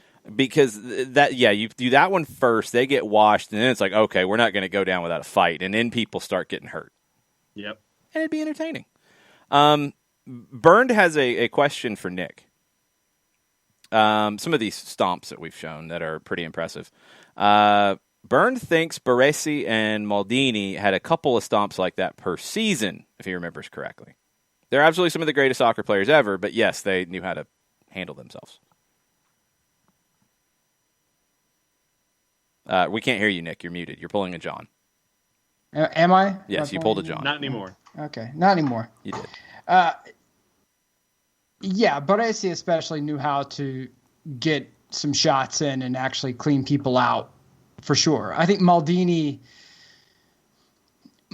there are some highlights where you watch Maldini and you're like, ooh, yeah, that'd probably be a straight red today. But yeah, I can't argue against any of that. Maldini's approach vector far cleaner than Baresi, I think, in my opinion. And there are people who will shoot me just for saying that. But I think that Maldini had the ability to anticipate how to attack an attacker without cleaning them out in the same way that I think Baresi did, but Franco Baresi is a whole lot. I mean, yeah, but he got it in. He got it in. You can't knock it. It was that time period, man. Yeah, no, I mean, it's a different game. It's different now, especially with VAR involved. No VAR in Argentina, so Insaurralde can try to break people's elbows and then break people's legs. Right. But Maldini could, but the thing with Maldini is there were moments when he had no problem, where you could see that he was beaten, like he just took a angle, and he would do the cheap, cynical, like, okay, I'm just going to take you out now, just to prevent the goal, the shot, the one-on-one with the keeper. No, that's happening. And that was a completely different situation back then. You didn't have the direct reds with that. So, yeah, very, very different thing altogether. Okay, we've held it off long enough. Give us the results from last week. All right. I was 1-5. Really? Yes. Yeah, I know. That surprises people. And because of the one win I had, I was at a minus 255. Wait a minute. What did you win? The draw option with Scotland and Austria. Okay, are we sure you're still doing the math right? Because if you lost 5, you're 500 in the hole. Yeah. And then the draw? the Scotland Austria was a plus 245 coming back. And you got your 100 back. Okay. Yeah, you're doing the math right. All right, well, you've learned. It's good. Still got to check you, All right. but yeah, you're doing better. Yeah. And then Jason, you and Jarrett finished up at 3-3. Jason, you finished up at a minus 220. At a minus 224. Jarrett was a minus 137. Wait, how did I get 220? How did Jarrett and I have less money than you? Because you're actually ahead of us. Right. If that's the case. I went by wins money. And losses. No, it's money. Wins and losses don't mean anything. It's about cash, homie. Because, come on. All right, so your 3 wins were Blackpool at a plus 190. So wait a minute. I lost 300 off the jump. Right. So I lost 3 games. I lost 300. 300 out the door.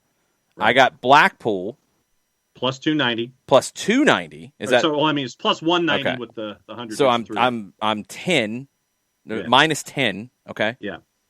Then you had Melbourne City at a minus 161. So you have to do your calculations. And what did I end up getting out of that? What was that? 39. Like 139 or so. Okay. So 139. Yeah. So that puts you at. I didn't lose money. So plus 129, and then you're minus 476 with Italy beating Bulgaria. Yeah, so I got like my 100 back and then like 50 cents or something. Yeah. So 47. But I finished in the positive. Okay, I didn't lose money. Well, so I do have to check your math. So plus 139.47 was how you finished. I don't know if it was actually 50 cents. I literally made that up. Okay, well, 47. This is your job. So plus 186 then. Whatever. So I didn't lose money. I did not send you people down the road of losing money. I'll take that. What about Jarrett? I want to make sure Jarrett didn't make people lose money. Yeah, so Jarrett also had Melbourne City. He also had Italy, and he had... What was his other one? The draw for the Czech Republic and Belgium, which got him 377. So Jarrett did good. Jarrett came in second. So you came in last. 377, 47, and 161. Yeah. So we, as a collective, except for John last week, put you guys on the right path. So 585 back for Jarrett. But there was one person who did much better last week, waiting to see how the math works out, but I know he got a lot of correct picks. That is correct. He was 5-1 this past week. The best week I think we've had. At a plus 1201 for Nick. Do we know if that's accurate? We're just going to take it because that's really good. Well, because he got Blackpool at plus 190. He got Turkey at a plus 370. He got the draw for Scotland and Austria at a plus 245. Yeah, UEFA screwed me on that one, by the way. He got Melbourne City at the minus 161. Yeah, you can blame VAR. I do. And he got Italy to minus 476. So north of plus 1,200 for Nick on the week. That's a good week, Nick. Congratulations. So you're the only other multiple-time winner. Yep. 4 for Jason, 2 for Nick, 1 for Jarrett, and none for me. Yeah, it's a nice club. It's a nice club. Toast to Nick and his performance. Cheers. No, you're not part of the club, John. You haven't won. I can still salute. No. And Jarrett doesn't get to play either because he only won once. We've won multiple times. Yeah, bite me. He's trying to curb the promo. I absolutely did. You think you curved the promo? No, I did. No. Look. Here's the thing. Any good gambler knows. All right, don't get yourself in trouble now. Any good gambler, if I may, sir. Okay, go ahead. I got a feeling you're going to write some checks your mouth can't cash, but yeah, I'm just saying. No. Any good gambler knows that you're going to have good weeks and bad weeks, and once in a while, you're going to hit big money, baby.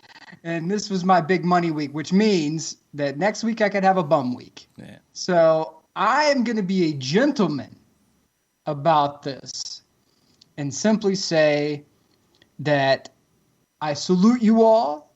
Well done this week. we need to get everybody. Rising tide lifts all boats. But if you want big money, baby, you need to come talk to me because I had the picks ready. Vegas was on line 1. I had VAR on line 2. We were making the calls and we were shaking them down, baby. Ooh. And that's it. That's the only promo you're getting because next week I guarantee I'm going to blank on everything. Well, and also Nick guessed the number of goals that Erling Haaland would score in that Norway match. Zip. The Norway-Gibraltar match where we just kind of threw it up against the wall. Erling Haaland did not score, and Nick had that number. Nada. Zip. Nothing. That's how good a week he had. He even pulled that prop bet out. All right, so don't take any picks from me this week. Probably zero. I burned it all on this week. That's true. So Nick, then you get to pick. You get to pick 2 days of what game you want for the upcoming week, and you get. This is a new rule that I have just made up for the defending champion. You get veto power over somebody else's pick. Ooh. If somebody picks a game that you think's a bum game or one that doesn't suit you, you can say nope. Right? All right. Very well. You get two. I figure there's going to be everybody else will get one. I figure there's going to be one day where it's kind of a no-brainer. We just have to go with consensus. But you can veto somebody's pick if you choose. You don't have to. It's up to you. Sure. All right. Sure. Zio Nick, Zio Nick. Yeah. Reasonable man. Tuesday on the board. I mean, there's not a lot of great options here. You've got some European World Cup qualifiers. We've got Costa Rican action. We've got Colombian action.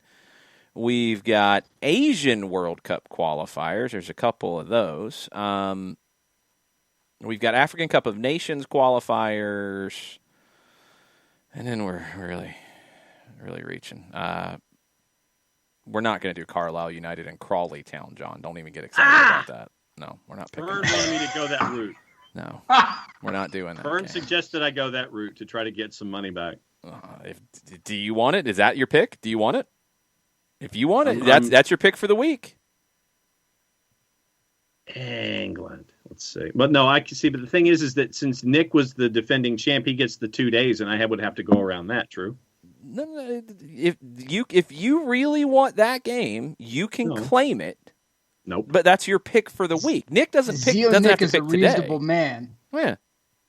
Zio Nick's a reasonable man. If that's what, if that's the, I have no problems with this. You do what you need to do, John. You created a monster, Jason. I hope you're proud of yourself. It's getting great. I'm adding new rules each week. This is going to be fun. This right here, this is the kind of week I had. I went through. I got all those picks. I got an iPhone 12 Max right here. I'm just tossing it down right there. You know what I got right here? I got the Apple Watch S ready to go. This thing tells everything that I need. I need the blood O2 levels. I need the health checks. I need it all. This thing right here costs you about $1,500. You got one lined up. I got custom suits in this thing right back behind here. If you want to run with Crawley Town, buddy, you run with Crawley Town, and I'm going to meet you on that line, baby. So, okay, to try to establish the way this thing will work. Anyway, I have a Saturday game if we need one. Okay, we'll get to Saturday. You can sit on that one. Nick, whenever there's a game in the week that you want, you get 2 picks. There's one that'll probably be that's about all we got. Okay, cool, we'll take it. But these are the games that I am seeing for tomorrow. Okay. And if somebody feels strongly, they can claim it. We go in reverse order of last week in priority here. So these are the games I'm going to put on the board tomorrow. Mm-hmm. There's nothing in Costa Rica that is great. San Carlos hosting Alajuelense. I was going to say San Carlos Alajuelense. Well, yeah, we'll put that on the board. That's actually a pretty good one to put on the board. So San Carlos, which is in second place in Costa Rica, Alajuelense, which is in first. San Carlos is hosting. I'll take that one. That's the one you want. That's the one I want. That's it. That's your pick for the week. That's my pick for the week. Okay. Just in case anybody who finished higher than John, which was everybody, wants a different game. It's too easy. I had to take it. Wales hosting the Czech Republic. Montenegro hosting Norway. Is Wales going to still have issues with players and COVID? I don't know. Probably. Mongolia hosting Japan is a fascinating match that I would really like to watch. Man, there's not numbers on it. That's amazing. Mongolia is it hosting on the wild Japan. steppes of Mongolia? And Mongolia is hosting, so I mean, wow. Ulaanbaatar? Is it in Ulaanbaatar? That'd be my guess. It is in Chiba. I think it's I think Asia did their stuff in neutral sites. Yeah. Hey, you know what? Everything's fine unless it devolves into a wrestling match. Yeah, then you're forget Anything it. that involves You do not wrestle Mongolians. No, Let me put that out there over. now. That is true. So John has picked San Carlos and Alajuelense. That's pretty much it. I mean, you could really reach for Belgium and Belarus. There's nothing going on. Yeah, tomorrow's not good. John, I think you get it. So San Carlos Concord versus Rush Union in the kids league. San Carlos and Alajuelense is the game for Tuesday. What are the numbers, John? San Carlos is a plus 244 in the composite, courtesy of our friends at Odds Portal. Your draw is a plus 227. Alajuelense is a 108. Okay. San Carlos is unbeaten in their last 4. Alajuelense is unbeaten in their last 23. But they've drawn their last 2, and their last draw was against San Carlos. So, defending champ goes first. Let's go San Carlos. San Carlos to break the streak for Alajuelense. Oh, wow. Okay. Hey, guys, look, if anyone on the Twitch pitch, I'm putting out, yes, I know I just cut a little mini promo. If you follow me this week and you make any of my picks, you're stupid because I burned it all last week. Just throwing that out there. Oh, boy. Jarrett, you are also being requested to be on the Twitch pitch more, by the way, just so you know. You're being called out, basically. Okay, fine. Well, all right then. Because of that pick, what do you got? The streak continues. Win or draw? Win. Win for Alajuelense? Yeah. I will take it. I am also going win for Alajuelense. John, your pick? Draw. Draw. Okay. That is our Tuesday game. Wednesday, and John can't pick another game. You got Vélez and Banfield in Argentina. You've got América de Cali and Millonarios in Colombia. You've got Greece and Georgia in Europe World Cup qualifying. You've got Bosnia and Herzegovina hosting France in World Cup qualifying. You've got Austria hosting Denmark in World Cup qualifying. You've got Scotland hosting John's favorite Faroe Islands in World Cup qualifying. You've got England hosting a Robert Lewandowski-less Poland in World Cup qualifying. Ooh. You have on UEFA Champions League Women Manchester City hosting Barcelona in the second leg of that. Barcelona won the first leg 3-0, so that could be actually really interesting. I want that game. You're calling that one? That's one of yours? Nobody can trump you, Yep. So that's it. Okay, done. City hosting Barcelona. It was 3-0 in leg 1 for Barca. Do you have numbers on this game, John? No, I do not. What? Yeah, I don't have numbers either. I'm going to see if I can find numbers really quick because this is important. I find it hard to believe that the degenerate English gamblers do not have any numbers on this. Yeah. I refuse to believe There's got to be somebody who's got them. All bets We're going to off. find this. There's got to be somebody who's got this game. I will never forget that movie Snatch when all bets are off. They kept messing with her. Then she broke the shotgun out from behind the table. Nothing on Bovada. Wow. Come on. Get you gamblers. This is bunk. Come on, This is gamblers. a region where one of the Scottish managers resigned because of a gambling problem, and they went, "Do we have a problem?" Nah, probably not. It's Not fine. really. Don't worry about it. No, We'll just okay. keep putting gambling companies on the front of our shirts. Don't worry about it. Well, Yeah, don't worry. that's about to get 32 dropped, red. Then everybody's going to go broke. I did not see anything on this. This is actually really surprising. I mean, let's just pick them, man. Let's just go. Oh no, pop up. I got something. Yep. You're gonna have to convert because it's to 1, which you can do. I think we can do the math for you, John.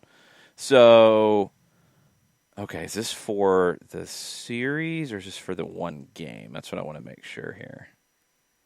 I'm a little. It's odds market, which is on footy stats, which feels a little sketchy.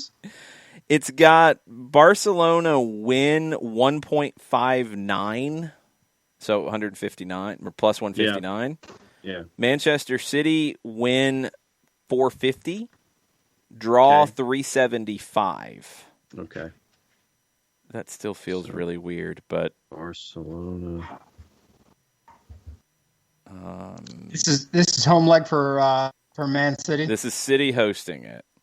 And I'm assuming that's the result of the game, not because it's got draw, so it wouldn't need to go not through. the advance. Yeah. So that's got to be for this game, and if it goes to extra time, it goes to extra time. Well, no, if it goes to extra time, like because somebody won, then they won in 90. It's the 90-minute result. Yeah. Okay. So, like, if Manchester City wins 3-0, then they win the bet. Mm-hmm. Okay. John, you go first. I'll go with Barca. Okay. To win in Manchester. Wow. Okay. To win. I'll take the plus 159. Why not? All right. I'm going Manchester City to win, but I don't think they advance. I think they win the game, but don't advance. I don't think they can climb out of the hole. I'll follow that. I'll say Man City wins, but they don't advance. Jarrett? Man City wins. They don't advance. Okay. I'm with you. I think they make it interesting. Money don't make money, John. I think they make it interesting in the first half, but then it just kind of peters out. Yeah, that's kind of where I'm at with it. Okay, Thursday. So Nick's got one pick left. I got a pick. Jarrett's got a pick. We've got one that'll probably have to be consensus. And Nick's still got a block. Thursday sucks. We've got A-League, Western United and Melbourne City, and Central Coast Mariners and Adelaide United. We've got Colombian First Division, not really any of the big teams, although this is a pretty equally matched situation with Deportivo La Equidad against Deportivo Cali. The numbers are very even in that one. We do not have numbers on the Gaucho League, unfortunately, because Novo Hamburgo plays again on Thursday because they just play every couple of days. We've got we've got Ecuador. We got First Division in Ecuador. Olmedo hosting Emelec and Universidad Católica hosting Macará. It is not good.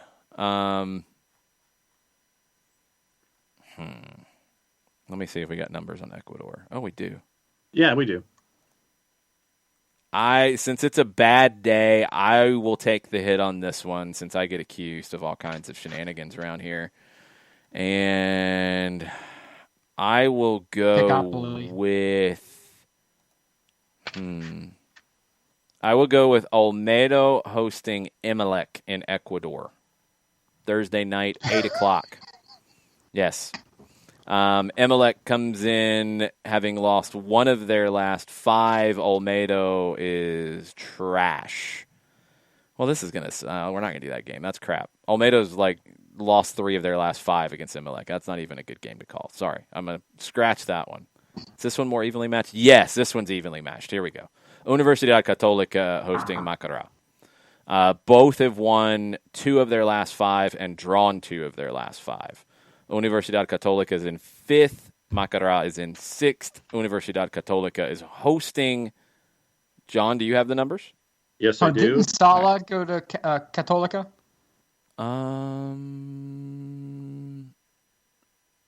No, I think you're thinking of Universidad Católica de Chile, not Ecuador. Yes. Yes.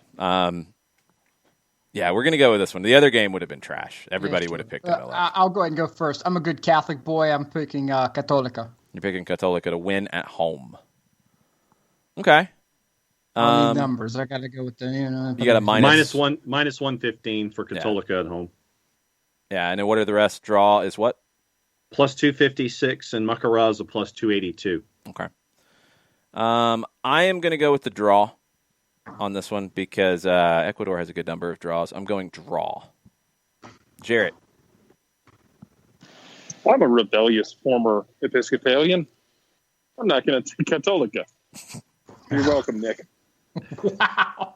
Are you taking a draw or Macará? You eat meat on Friday.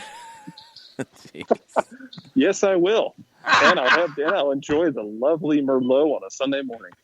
I'll take the draw. Okay. John?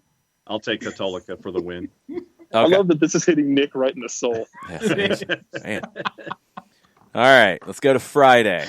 Business start. No, don't ever do that again. Don't ever do that again. That's horrible. You did that last time. I told you not to do that again. Don't do it again. It's bad. Friday options. Alajuelense plays again on Friday because they played a couple days before. They were supposed to play on Sunday, and I knew it was going to get moved. I didn't think it'd get moved to Friday. They host Alajuelense. Or no, Alajuelense hosts Herediano. Sorry. We've got not really a good one in Argentina for that day. We've got Levante and Huesca in Spain. The championship is back in action. If you want to give John a swing at something here, with Swansea going to Birmingham City, with Reading going to Barnsley, Watford hosting Sheffield Wednesday, and Bournemouth hosting Middlesbrough. You got Serie B going on. Hey. Yes. Nick, you could go into Serie B if you want. I don't know. I'm just as likely to stab myself in Serie B. Yeah, that's true. Pescara hosting Pisa. Cremonese hosting Empoli. I was looking for a decent one. Cremonese is 14th hosting Empoli, who's the top team. Lecce's number 2. Oh, there you go. That's actually a good one. Number 2 versus number 3. Lecce hosting Salernitana. Salernitana. You want it, Nick? That's right with it. You want to ride with it? Or do you want to save your pick? Because I'm fine with throwing that. It's 2 versus 3 in Serie B, and we got odds. This is the trashiest week of any. But Saturday, Sunday, you got games back underway. Oh, that's true. Actually, that's you know true. what? You know what? No. I think Saturday we have to take RB Leipzig and Bayern because it's 1-2 in Germany. That has to be on the board. I was going to recommend taking Aberdeen in Glass's first game. He will not be on the touchline for that. Well, damn it, we're taking Germany then. Yeah, he won't be on the touchline. They got quarantines and such. Damn it, Scotland, why you got to do things? They got quarantines and such. So I think we have to have that one. So okay, so agreed. So Saturday's off the board then. So we'll have Sunday to pick from, and we'll have this one. We have a consensus pick. Or Jarrett, you've got a pick. We've got a consensus pick, and we've got Nick's pick. Well, maybe the Twitch. Are we pick looking should for be the one Friday? that picks. That's going to be very complicated. We might have to do that next time where we can actually plan. This is on Friday. Saturday will be the consensus pick. So Jarrett's got a pick and Nick's got a pick. Nick, you could be a jerk and make Jarrett pick something from Friday where there's not a lot of things to pick from. And you could pick from Sunday where it's probably a full slate in all the major leagues. I'm concerned that Jarrett would have me try to pick the bully we against Loch Ness FC, which I don't know if I'm quite ready to make that pick. I mean, kind of. I would have you pick between Ross County and Inverness Caledonian Thistle in the Scottish Cup. Ross County is looking dead in the eye, getting relegated to the championship, and Inverness Caledonian Thistle can't decide if they want to actually score goals consistently or not. I'll hold for Sunday. I'll hold for Sunday. Okay, so then, Jarrett, you're going to have to pick from Friday, April 2nd. That is what I'm picking for Friday. Oh, he's picking Ross. He's picking Ross County and Inverness. You're taking Ross County and Inverness. Do you have odds, John? Yeah. Yes, I do. Give them to us. Ross County's a plus 102. Your draw is a plus 278. Inverness a plus 195. Good grief. I don't even have this game on anything. There we go. I have to go through sub menus to get to the Scottish Cup for Jarrett. Let me see if I can give you. You are welcome. Yeah, thanks, Jarrett. Let's see what we got here in any kind of interesting information. Man, there's not a lot of good stuff here. This is going to be. It actually lines up as a really tempting championship team upsets Premier League team, but the Premier League team might get relegated, so they're kind of on level grounds here.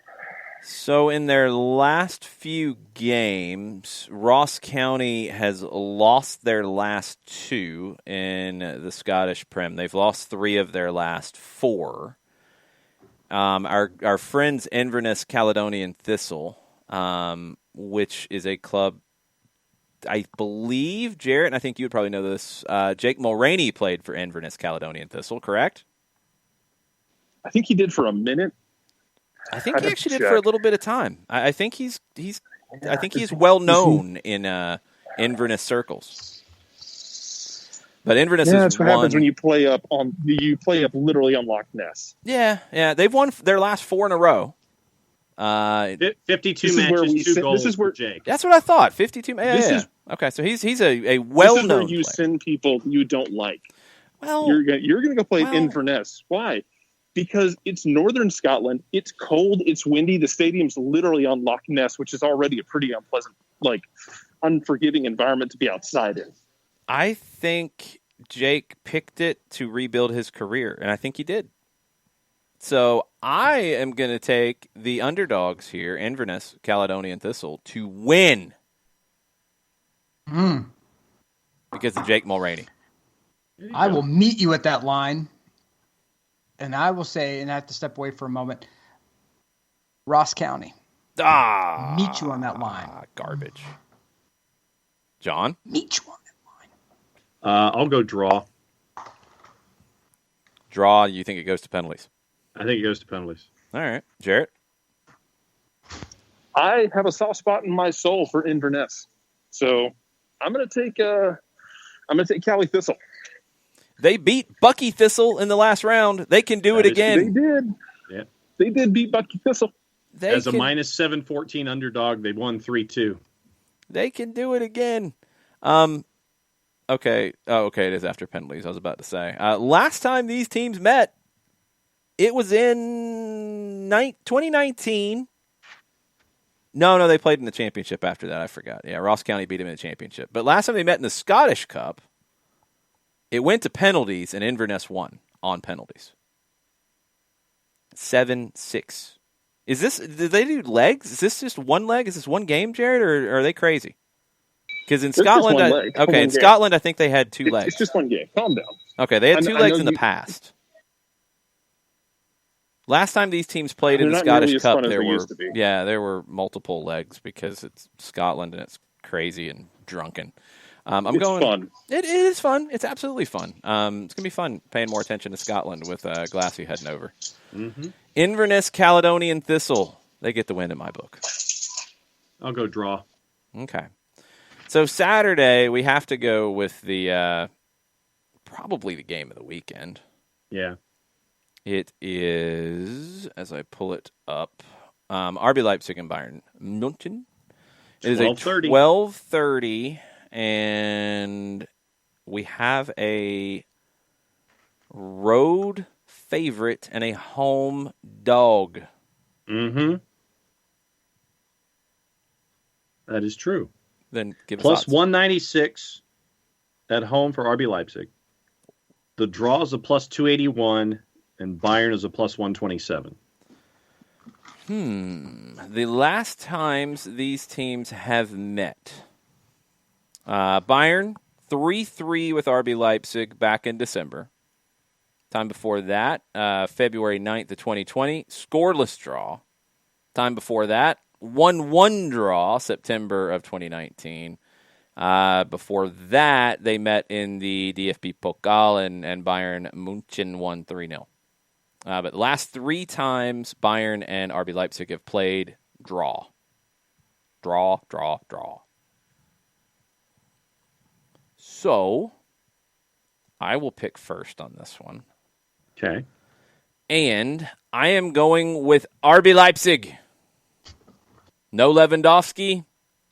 RB Leipzig. Press. And I will drink the Red Bull and enjoy it. Sorry, Johannes. Nick, are you going to take the pressing team because you're just obsessed with it? I saw Bayern Munich go down to 10 men.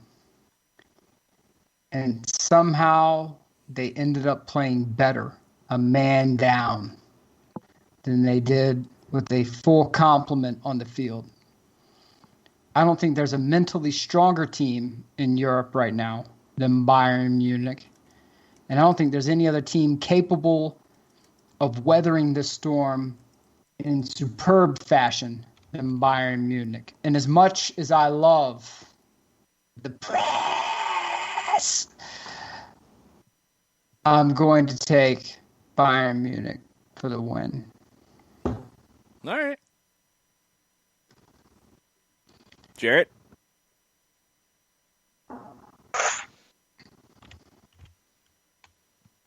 We broke Jarrett. We broke Jarrett. Me yelling. Give me Bayern Munich. Mm-hmm. Oh. Okay. John? Bayern Munich. That's fine. I don't like any of y'all anyway. That's fine. When RB Leipzig wins, it's going to do me some good business. See, I'm trying to maintain my friendship with Johannes, too. Good business. All right. Sunday, it's Nick's pick. Final day of the week. You have such possible selections as Newcastle hosting Tottenham. It's actually kind of an interesting game. Manchester United hosting Brighton. You got Sevilla hosting Atleti. That's not bad. You got Stuttgart hosting Werder Bremen. You got Union Berlin hosting Hertha. You have Marseille hosting Dijon. You have PSV hosting Heracles. Heerenveen hosting Ajax. Is Serie A? Where did I miss Serie A? Are they not playing this weekend? What the hell? What is going on in Italy? It's Easter, right? Easter weekend? Oh. No. If you start watching... Everybody's on Saturday. Oh. If you start watching Italian TV on Friday, it's going to be like shut down. Wow. Nothing. Okay. Yep, everybody's on Saturday. Okay. Good Friday, Easter Sunday, negative. So don't go near it. Okay, you don't have your beloved Serie A. That's okay. I'm cool with this. You've got the leagues that I told you. This is a man with a plan, and it's worrying. I don't know if he does have a plan. You've also got games in Argentina, you got games in Colombia, you got games in Mexico. Where are you going to go, Nick, for Sunday? Do you need more games for me to throw at you? No. You're going to pick from what I told you? Yeah. You don't want Chivas and Santos Laguna? No, give me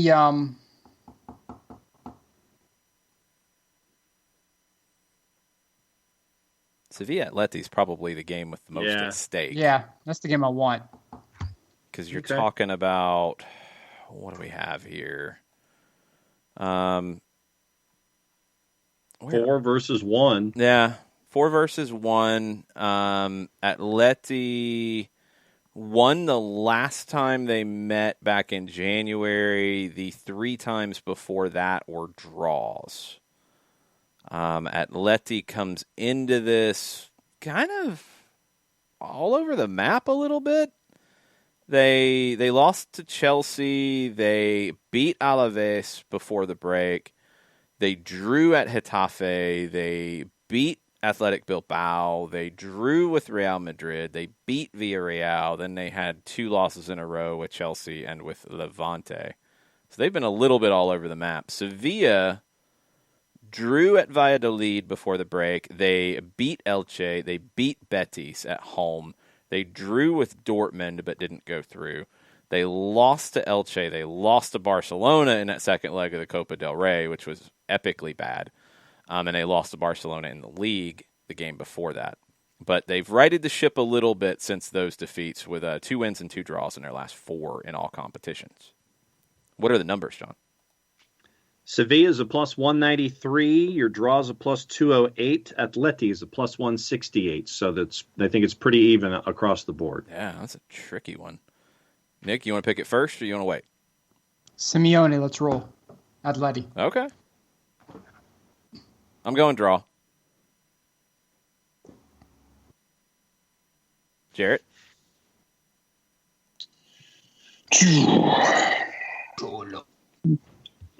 Yeah. I can't not. Simeone. I'm terrified that they're going to let things slip, but Simeone. Yep, I'll go with Atleti. That's fine. Man. Y'all are all going to be tied if the results go your way. We are never going to hear the end of it. I'm breaking stuff. Hear the end of it. That's fine. That's absolutely never fine. Hear the end of it. No, you won't. You won't. I get those 2 games on the weekend. You won't. I should have Golden Spoon promo this week. Knowing this week was going to be a disaster for me, I should have cut my Golden Spoon promo this week. I should have had the button shirt that I rip.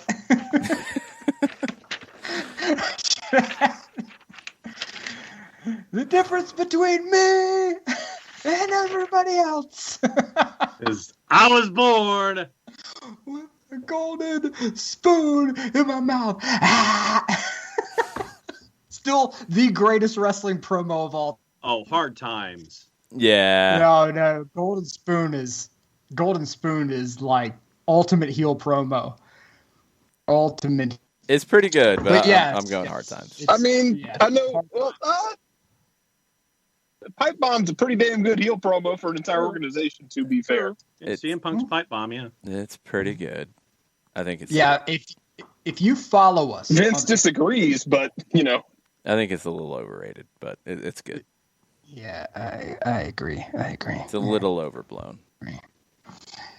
I will say this, as the champion this week, yes, you can I'm still hoisting my belt up in the air. It's true. I will say, if you follow us on any of the picks this week and you put actual juice boxes down this week of all weeks, I want you to seek care immediately. Yeah. Because we found like the week-old fish that's getting ready to go into the fish stew. We found it. So don't follow us this week. There's just not a lot to pick from. If you're not this week. me and you're betting on Inverness, Caledonia, Thistle, and Ross County, yeah, I can't help you. You have to hand in your card and your membership at that point. That's right. Unless you're really rocking it with those, and then go for it, man. Yeah. You know, I mean, you got to do what you got to do. Yeah. I need help from the Twitch pitch. I'm not guaranteed to follow your advice, just merely asking for your advice, Smiley. As good friends as you are. I have my STEMI money, right? The STEMI money. Uh-huh. And I'm debating between I have enough Italy blue jerseys. I need to switch it up to an away kit or a third kit. We have the Renaissance green with the collar, which I love. I love collared jerseys. I know I'm in the minority on that. I don't care. Or we have that crisp away white, again with the Renaissance pattern. Mm-hmm. Twitch pitch, what do you think? Should I go with the green or should I go with the white? Well, how many white jerseys do you already have? Or do you want to put up a poll, Jason? Yeah, let's actually do a poll. We can do this. Yeah, let's do a poll. So, and I'll buy some time while you do that. So I have the green. The green is one of my favorite of all time, to be fair. Right. Okay. Nick's new Italian jersey should be ... white, green. Yes? Mm-hmm. Those are our options? That's it? Right. because I have like blue practice jerseys with Peroni on it. I have like the 2006. I have the 2000. What was it? 2004. I have the 2006 goalkeeper kit. I went through a 2006 buying spree. Well, that's understandable. But I don't have any. The white kits I have are I have the Venezia away kit, which is like an all-time classic. One of my favorite local pub teams, the St. Bernardus FC away kit that's white. Will Hinton out there he could probably point you in the direction of how to get any of those. The St. Bernardus kit is Adidas. It's ridiculously awesome. But yeah, that's about it that I have on the whites. It looks like in the early voting, it is all on the green. All on the green, you say? Yes. Okay. Noted. Yeah, it is 100% to the green. We have a pitch invader. That is accurate. All right, I got to go put this one back, and I'll be back in a moment when we get the results. Say hi to everyone. Say hi to everyone. Hi, Duchess. Jarrett, what's up with your Celtic managerial job? How about that Roy Keane? No, if you say Roy Keane, I'm going to take a pike to your leg. No offense. Simon Donnelly, former Celtic player, had thoughts. How do you feel about the Simon Donnelly? Well, it depends. What did he say? I didn't see. So. The quote is, Roy Keane coming into Celtic and going head-to-head with Steven Gerrard would excite everybody.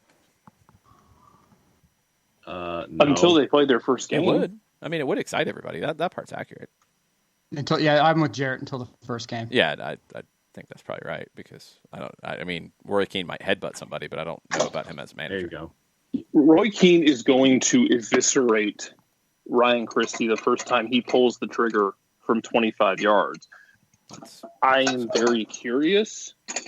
By the way, there have been reports now that Roy Keane is not the favorite anymore. That changed like within 2 days. I'd be interested to see if he has learned anything, if he has gotten any, has he evolved as a manager? Because I'm not sure, actually. And I don't like the idea on the surface, but I don't know if he's evolved. Maybe he has evolved and is a manager who is the right kind of person you want, but I don't know that. I'm thinking he's not. It's going to be great until it gets built up. I have to go help put the gremlin down because she's all over the place. She's like climbing the walls. Everybody said you should buy the green jersey. Everyone said buy the green jersey. Yep. As you guys can see, I only make spicy babies. That's just how it rolls. You know, I've got the Who blonde. knew the Duchess would ever be spicy, huh? Right.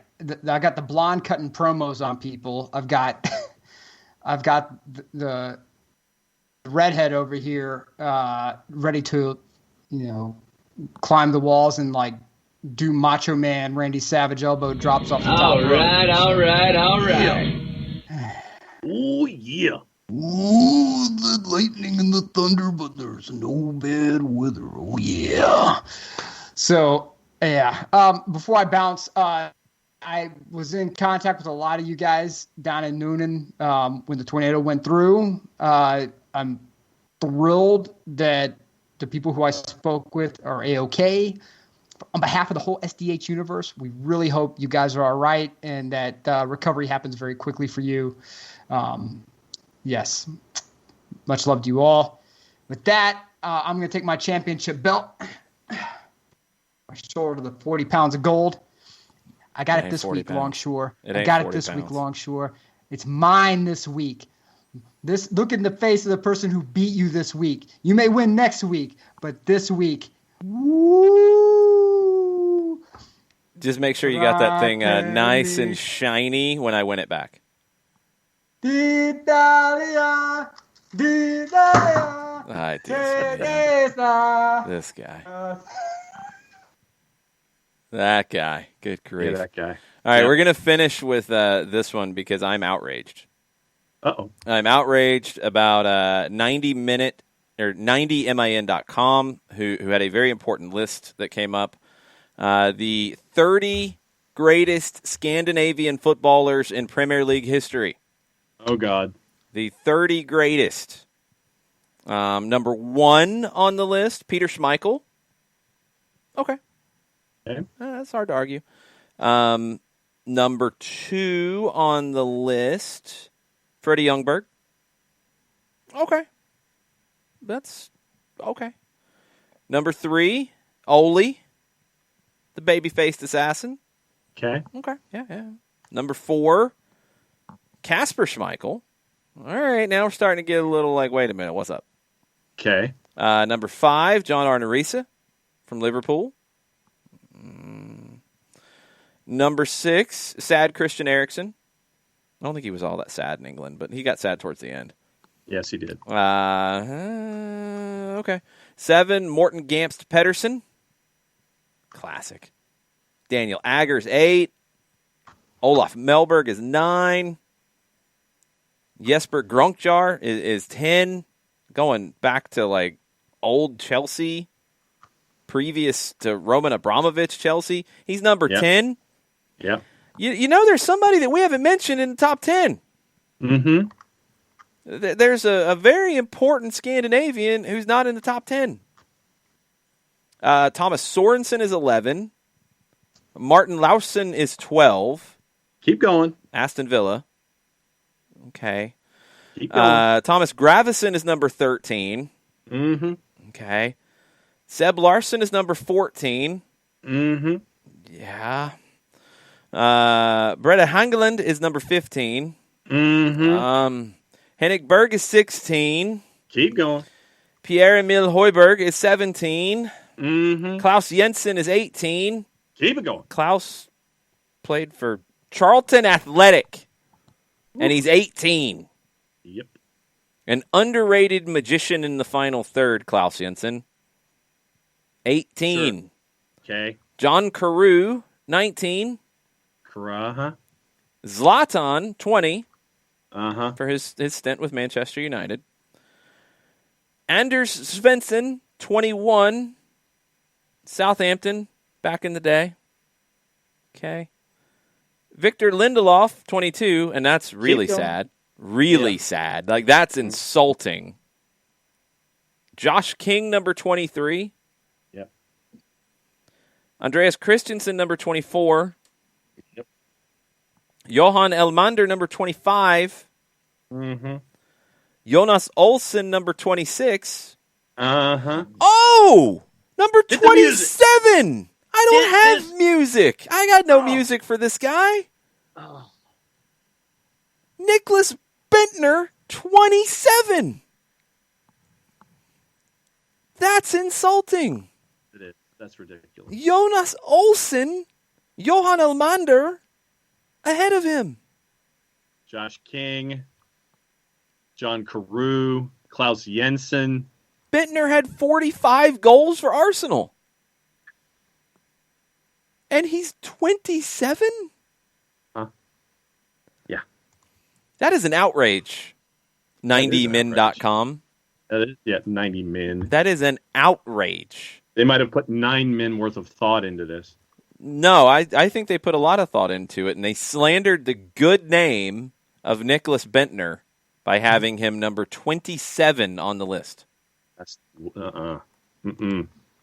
Actually, the No. good name of Nicholas Bentner. I probably shouldn't have said that. That could get you in This is trouble. Temu Pukki erasure, by the way. Yeah, he went in there, but yeah, he did. He'll be back. He didn't have a lot of time in the Premier League, Jarrett. He's coming back. I don't think he's in there. I mean, at least some of these guys that I had to look up who they were, they played in the league for like 5-6 years. Yeah. And they were ahead of Nicholas Bentner. The injustice. That's kind of upsetting. Yeah. Zlatan being that low, that's fine. He didn't play very long there. I got it. But yeah, Nicholas Bentner, that is outrageous. Mm-hmm. Newell's Old Boys are now trailing Atletico Tucumán 2-1. That is not good. It's been a bad development during the evening for our man Burgos. Yep. Took him on with a goal off a set piece that's just pretty bad, honestly. Really, really bad. Newell's is missing Franco Escobar on set pieces, and they're missing a lot of talent, period. Is not good. Burned with one for you, Celtic man Jarrett. So about the Marsch to Celtic discussion, I was reading the German newspapers, and the story is that RB Leipzig sporting director is still very high on Jesse Marsch. So if Rangnick moves on, and at one point he was linked to Schalke, although that's gotten kind of quiet, Marsch still has a good chance to take over at Leipzig, which would mean a move back to the pressing style from Rangnick's transition to the possession football. Could be interesting. So if that is still at all on the cards, I don't think he goes to Celtic. No, I don't think so either. Also, I don't have any indication that Celtic is actually building a competent football program in a top-down model that would be appealing to him. Yeah. I mean, if you've got a shot to go into the Bundesliga with the team that is right now number 2, you're going to take that over anything that Celtic can offer. Yep. We have shenanigans inside the 6 right Also, now on a Celtic- set piece. Newell's has tied it. Yes. It was a corner played in, and it was one of those that we're starting to see a lot now where it's like everybody is just piled up in the 6, and it just becomes complete and utter chaos.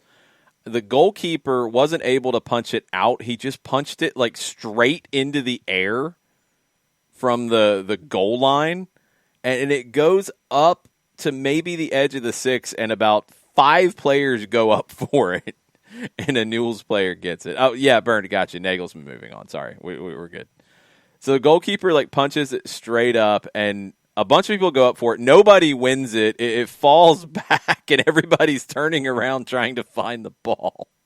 And Newell scores on a spinning half volley. Amazing. Come on, Newell's find a winner. Celtic. Sorry. They're also going to lose Olsen Edouard this summer, most certainly. Like, they were going to lose him anyway. There's a good chance he plays with France at the Olympics. There's a good chance his price tag might go up. He's gone. Christoph Ayer's probably going to go too. Like, there's going to be some rebuilding work there. Yeah.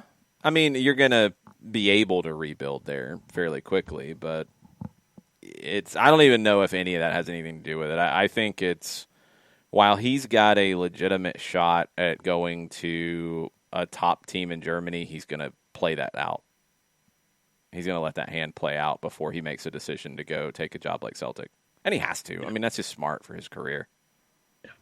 There's nothing wrong with that. Got about 3 minutes left in Tucumán and Newell's, and we will hang out for the 3 minutes since we're already here, I guess. Why not?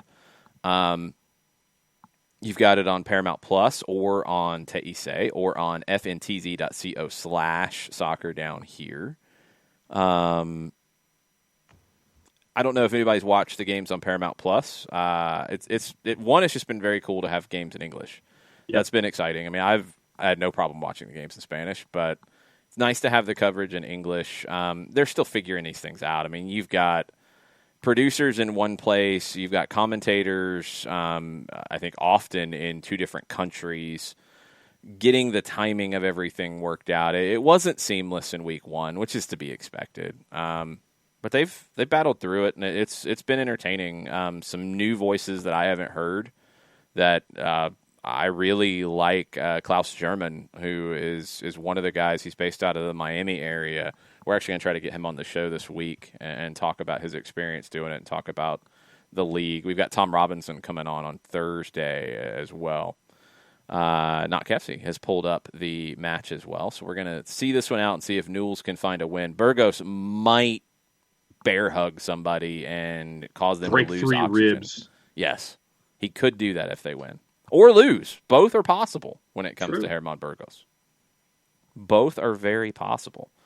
Jared, anything else that you wanted to touch on before we wrap up as we watch Newell's try to make a comeback? No, No, I think we've hit everything. My hatred of UEFA and they're basically trying to run everything like a JUCO tournament.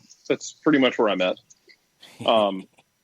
Also, if you're looking for pettiness in your life, like if you want to see some banter and some real hatred, first of all, get a good edition of Google Translate that can translate from English to Scottish. Then find a bunch of people who follow Hibernian, Hibs, otherwise known as the Cabbage in Jason's Soul. Cabbage. So their big rival is Hearts of Midlothian, who are leading the championship. Well, Hearts have gone and lost to a team from the Highland Division a week ago, and then followed that up by losing to Queen of the South for the first time at home for the first time in 30 years, give or take, maybe in 40. So if you want to see some just slanderous material, find a Hibs fan. Go see what they're saying about what Hearts is doing. Also, the Scottish football subreddit is prime material for that too. Some of it's hardly understandable. Yes, there's that. It is some peak pettiness. We are heading into stoppage time in Tucumán. They have not put up yet how much will be on hand. Newells is driving into the 18. I think it came off his hand, but his hand was on the ground, so it's okay. He's chipped in. Oh, goalkeeper grabbed it. That was a little bit of chaos. 4 minutes of stoppage time. Burned on Marsh and Leipzig. Thinks he fits well in a recruiting squad planning way. Most of the guys they have bought so far are still pressing guys, not possession guys. Nagelsmann is a bit of an outlier with Leipzig. I don't think RB as a club has really changed their scouting approach to fit what Nagelsmann has done versus what RB has done in general. I mean, I think I can definitely see him getting that gig. I'd still have the same questions that we've talked about when it comes to him. Can he win the big games? Because that's the thing that has been a disappointment with Jesse Marsch, is can he win a big game? This would be a situation where he'd have a team that should be winning big games. Can he maintain what Nagelsmann's done? Can he do better? I don't know. I don't really have an answer to it yet. I mean, I think he'll do fine. I don't think he'd come in and like break things. I think he would come in and be fine. But Leipzig's going to probably want a little more than that, I think. Yeah. And I just don't know if he's that guy. I don't know. We'll have to wait and see. This pileup on the Newell's goal is hilarious. I mean, how many folks were not inside the six is the question. I think maybe 3 in general. Like, everybody was there. Jarrett, what is the subreddit for the Scottish sub? Is it... it's Scottish football. Scottish football. There we go. Yeah, it's entertaining. Also, it's very entertaining. It's just very weird as well. And very ruthless. It's very, very ruthless. In the same sense that here we go, Aberdeen. Whenever they do like a today in Aberdeen history, and it involves Rangers, it's generally like on this day and such, Aberdeen defeated former club Rangers that no longer exists. Like, it's just nothing about it is. There's nothing that is sacred. No. It's beautiful. Also, what's the difference between what's going on with everybody piling bodies into the box with what like Red Bulls was doing in 2018 when they would they'd run like a stack, like an inbound basketball play inside the 6-yard box. I still see teams do that too. They'll usually do that from like the top of the 18. So on a corner, like they'll be lined up right at the top of the 18 in the middle, and then they'll kind of like split off into different directions as the kicker's approaching it. Because I seem to remember Tim Parker standing like right next to Brad Guzan in the Eastern Conference final away leg. That's another classic move. Yeah, they definitely did that on that one. Where you just put it into the 6, but you put somebody in front of the goalkeeper to make it difficult for them. That's a fairly standard one. I saw the stack a lot this weekend in college in the Oglethorpe games I called. I saw a bunch of teams running that kind of thing where it's they'd line up at the top of the 18 and you didn't know who was going to go to which post So it was a little interesting to see how it worked out. It kind of forces you into a little bit of zonal marking, which can be tough. Took him on with maybe one last roll of the dice, a corner as time is running out in stoppage time. They've thrown everybody forward. Not inside the 6, though. They're kind of all just scattered around the 18. Near post, flicked away. Flying volley attempt, misses, but the referee says, that's it, I'm going home. It's time. I'm going to have a kill miss. I'm going to have probably some churrasco steak, some chimichurri, and sit and reflect on a 2-2 draw. And I'm going to have some pizza. Well, there you go. I'm going to have a sandwich. Jarrett, what are you going to have? Anything? Oh, we already ate. We did Italian pot roast tonight. Ooh, Italian pot roast. Italian pot roast. I'm intrigued. See, what you're going to have to do now is in the food and drink section on the Discord, throw a recipe in there. Drop that in there? Yeah. Okay, yeah. Let's see, the other night we did John's Indian butter banned chicken. from that one, by the way. He's not allowed in there. He's blocked. We did Indian butter chicken. I'll probably do either Italian sausage burgers or just like peppers, basically like pepper stuffed burgers this week. Good stuff. Let me see what else. Actually, I can tell you the menu. We keep it in our phones. Give me one second. Let's see. This is well organized. Mm-hmm. He has to be. Think it's my wife. It's not me. Yeah, I'm not that well organized. She is beautifully organized. Last night we did coconut pineapple shrimp skewers. Oh, that sounds really tasty. Yeah, it's a little bit of coconut milk, hot sauce, lime juice, a couple other things. I'll put it in the Twitch page. Yeah, or in the Discord. Yeah, put it in the Discord. Honey glazed salmon is coming up this week. Very nice.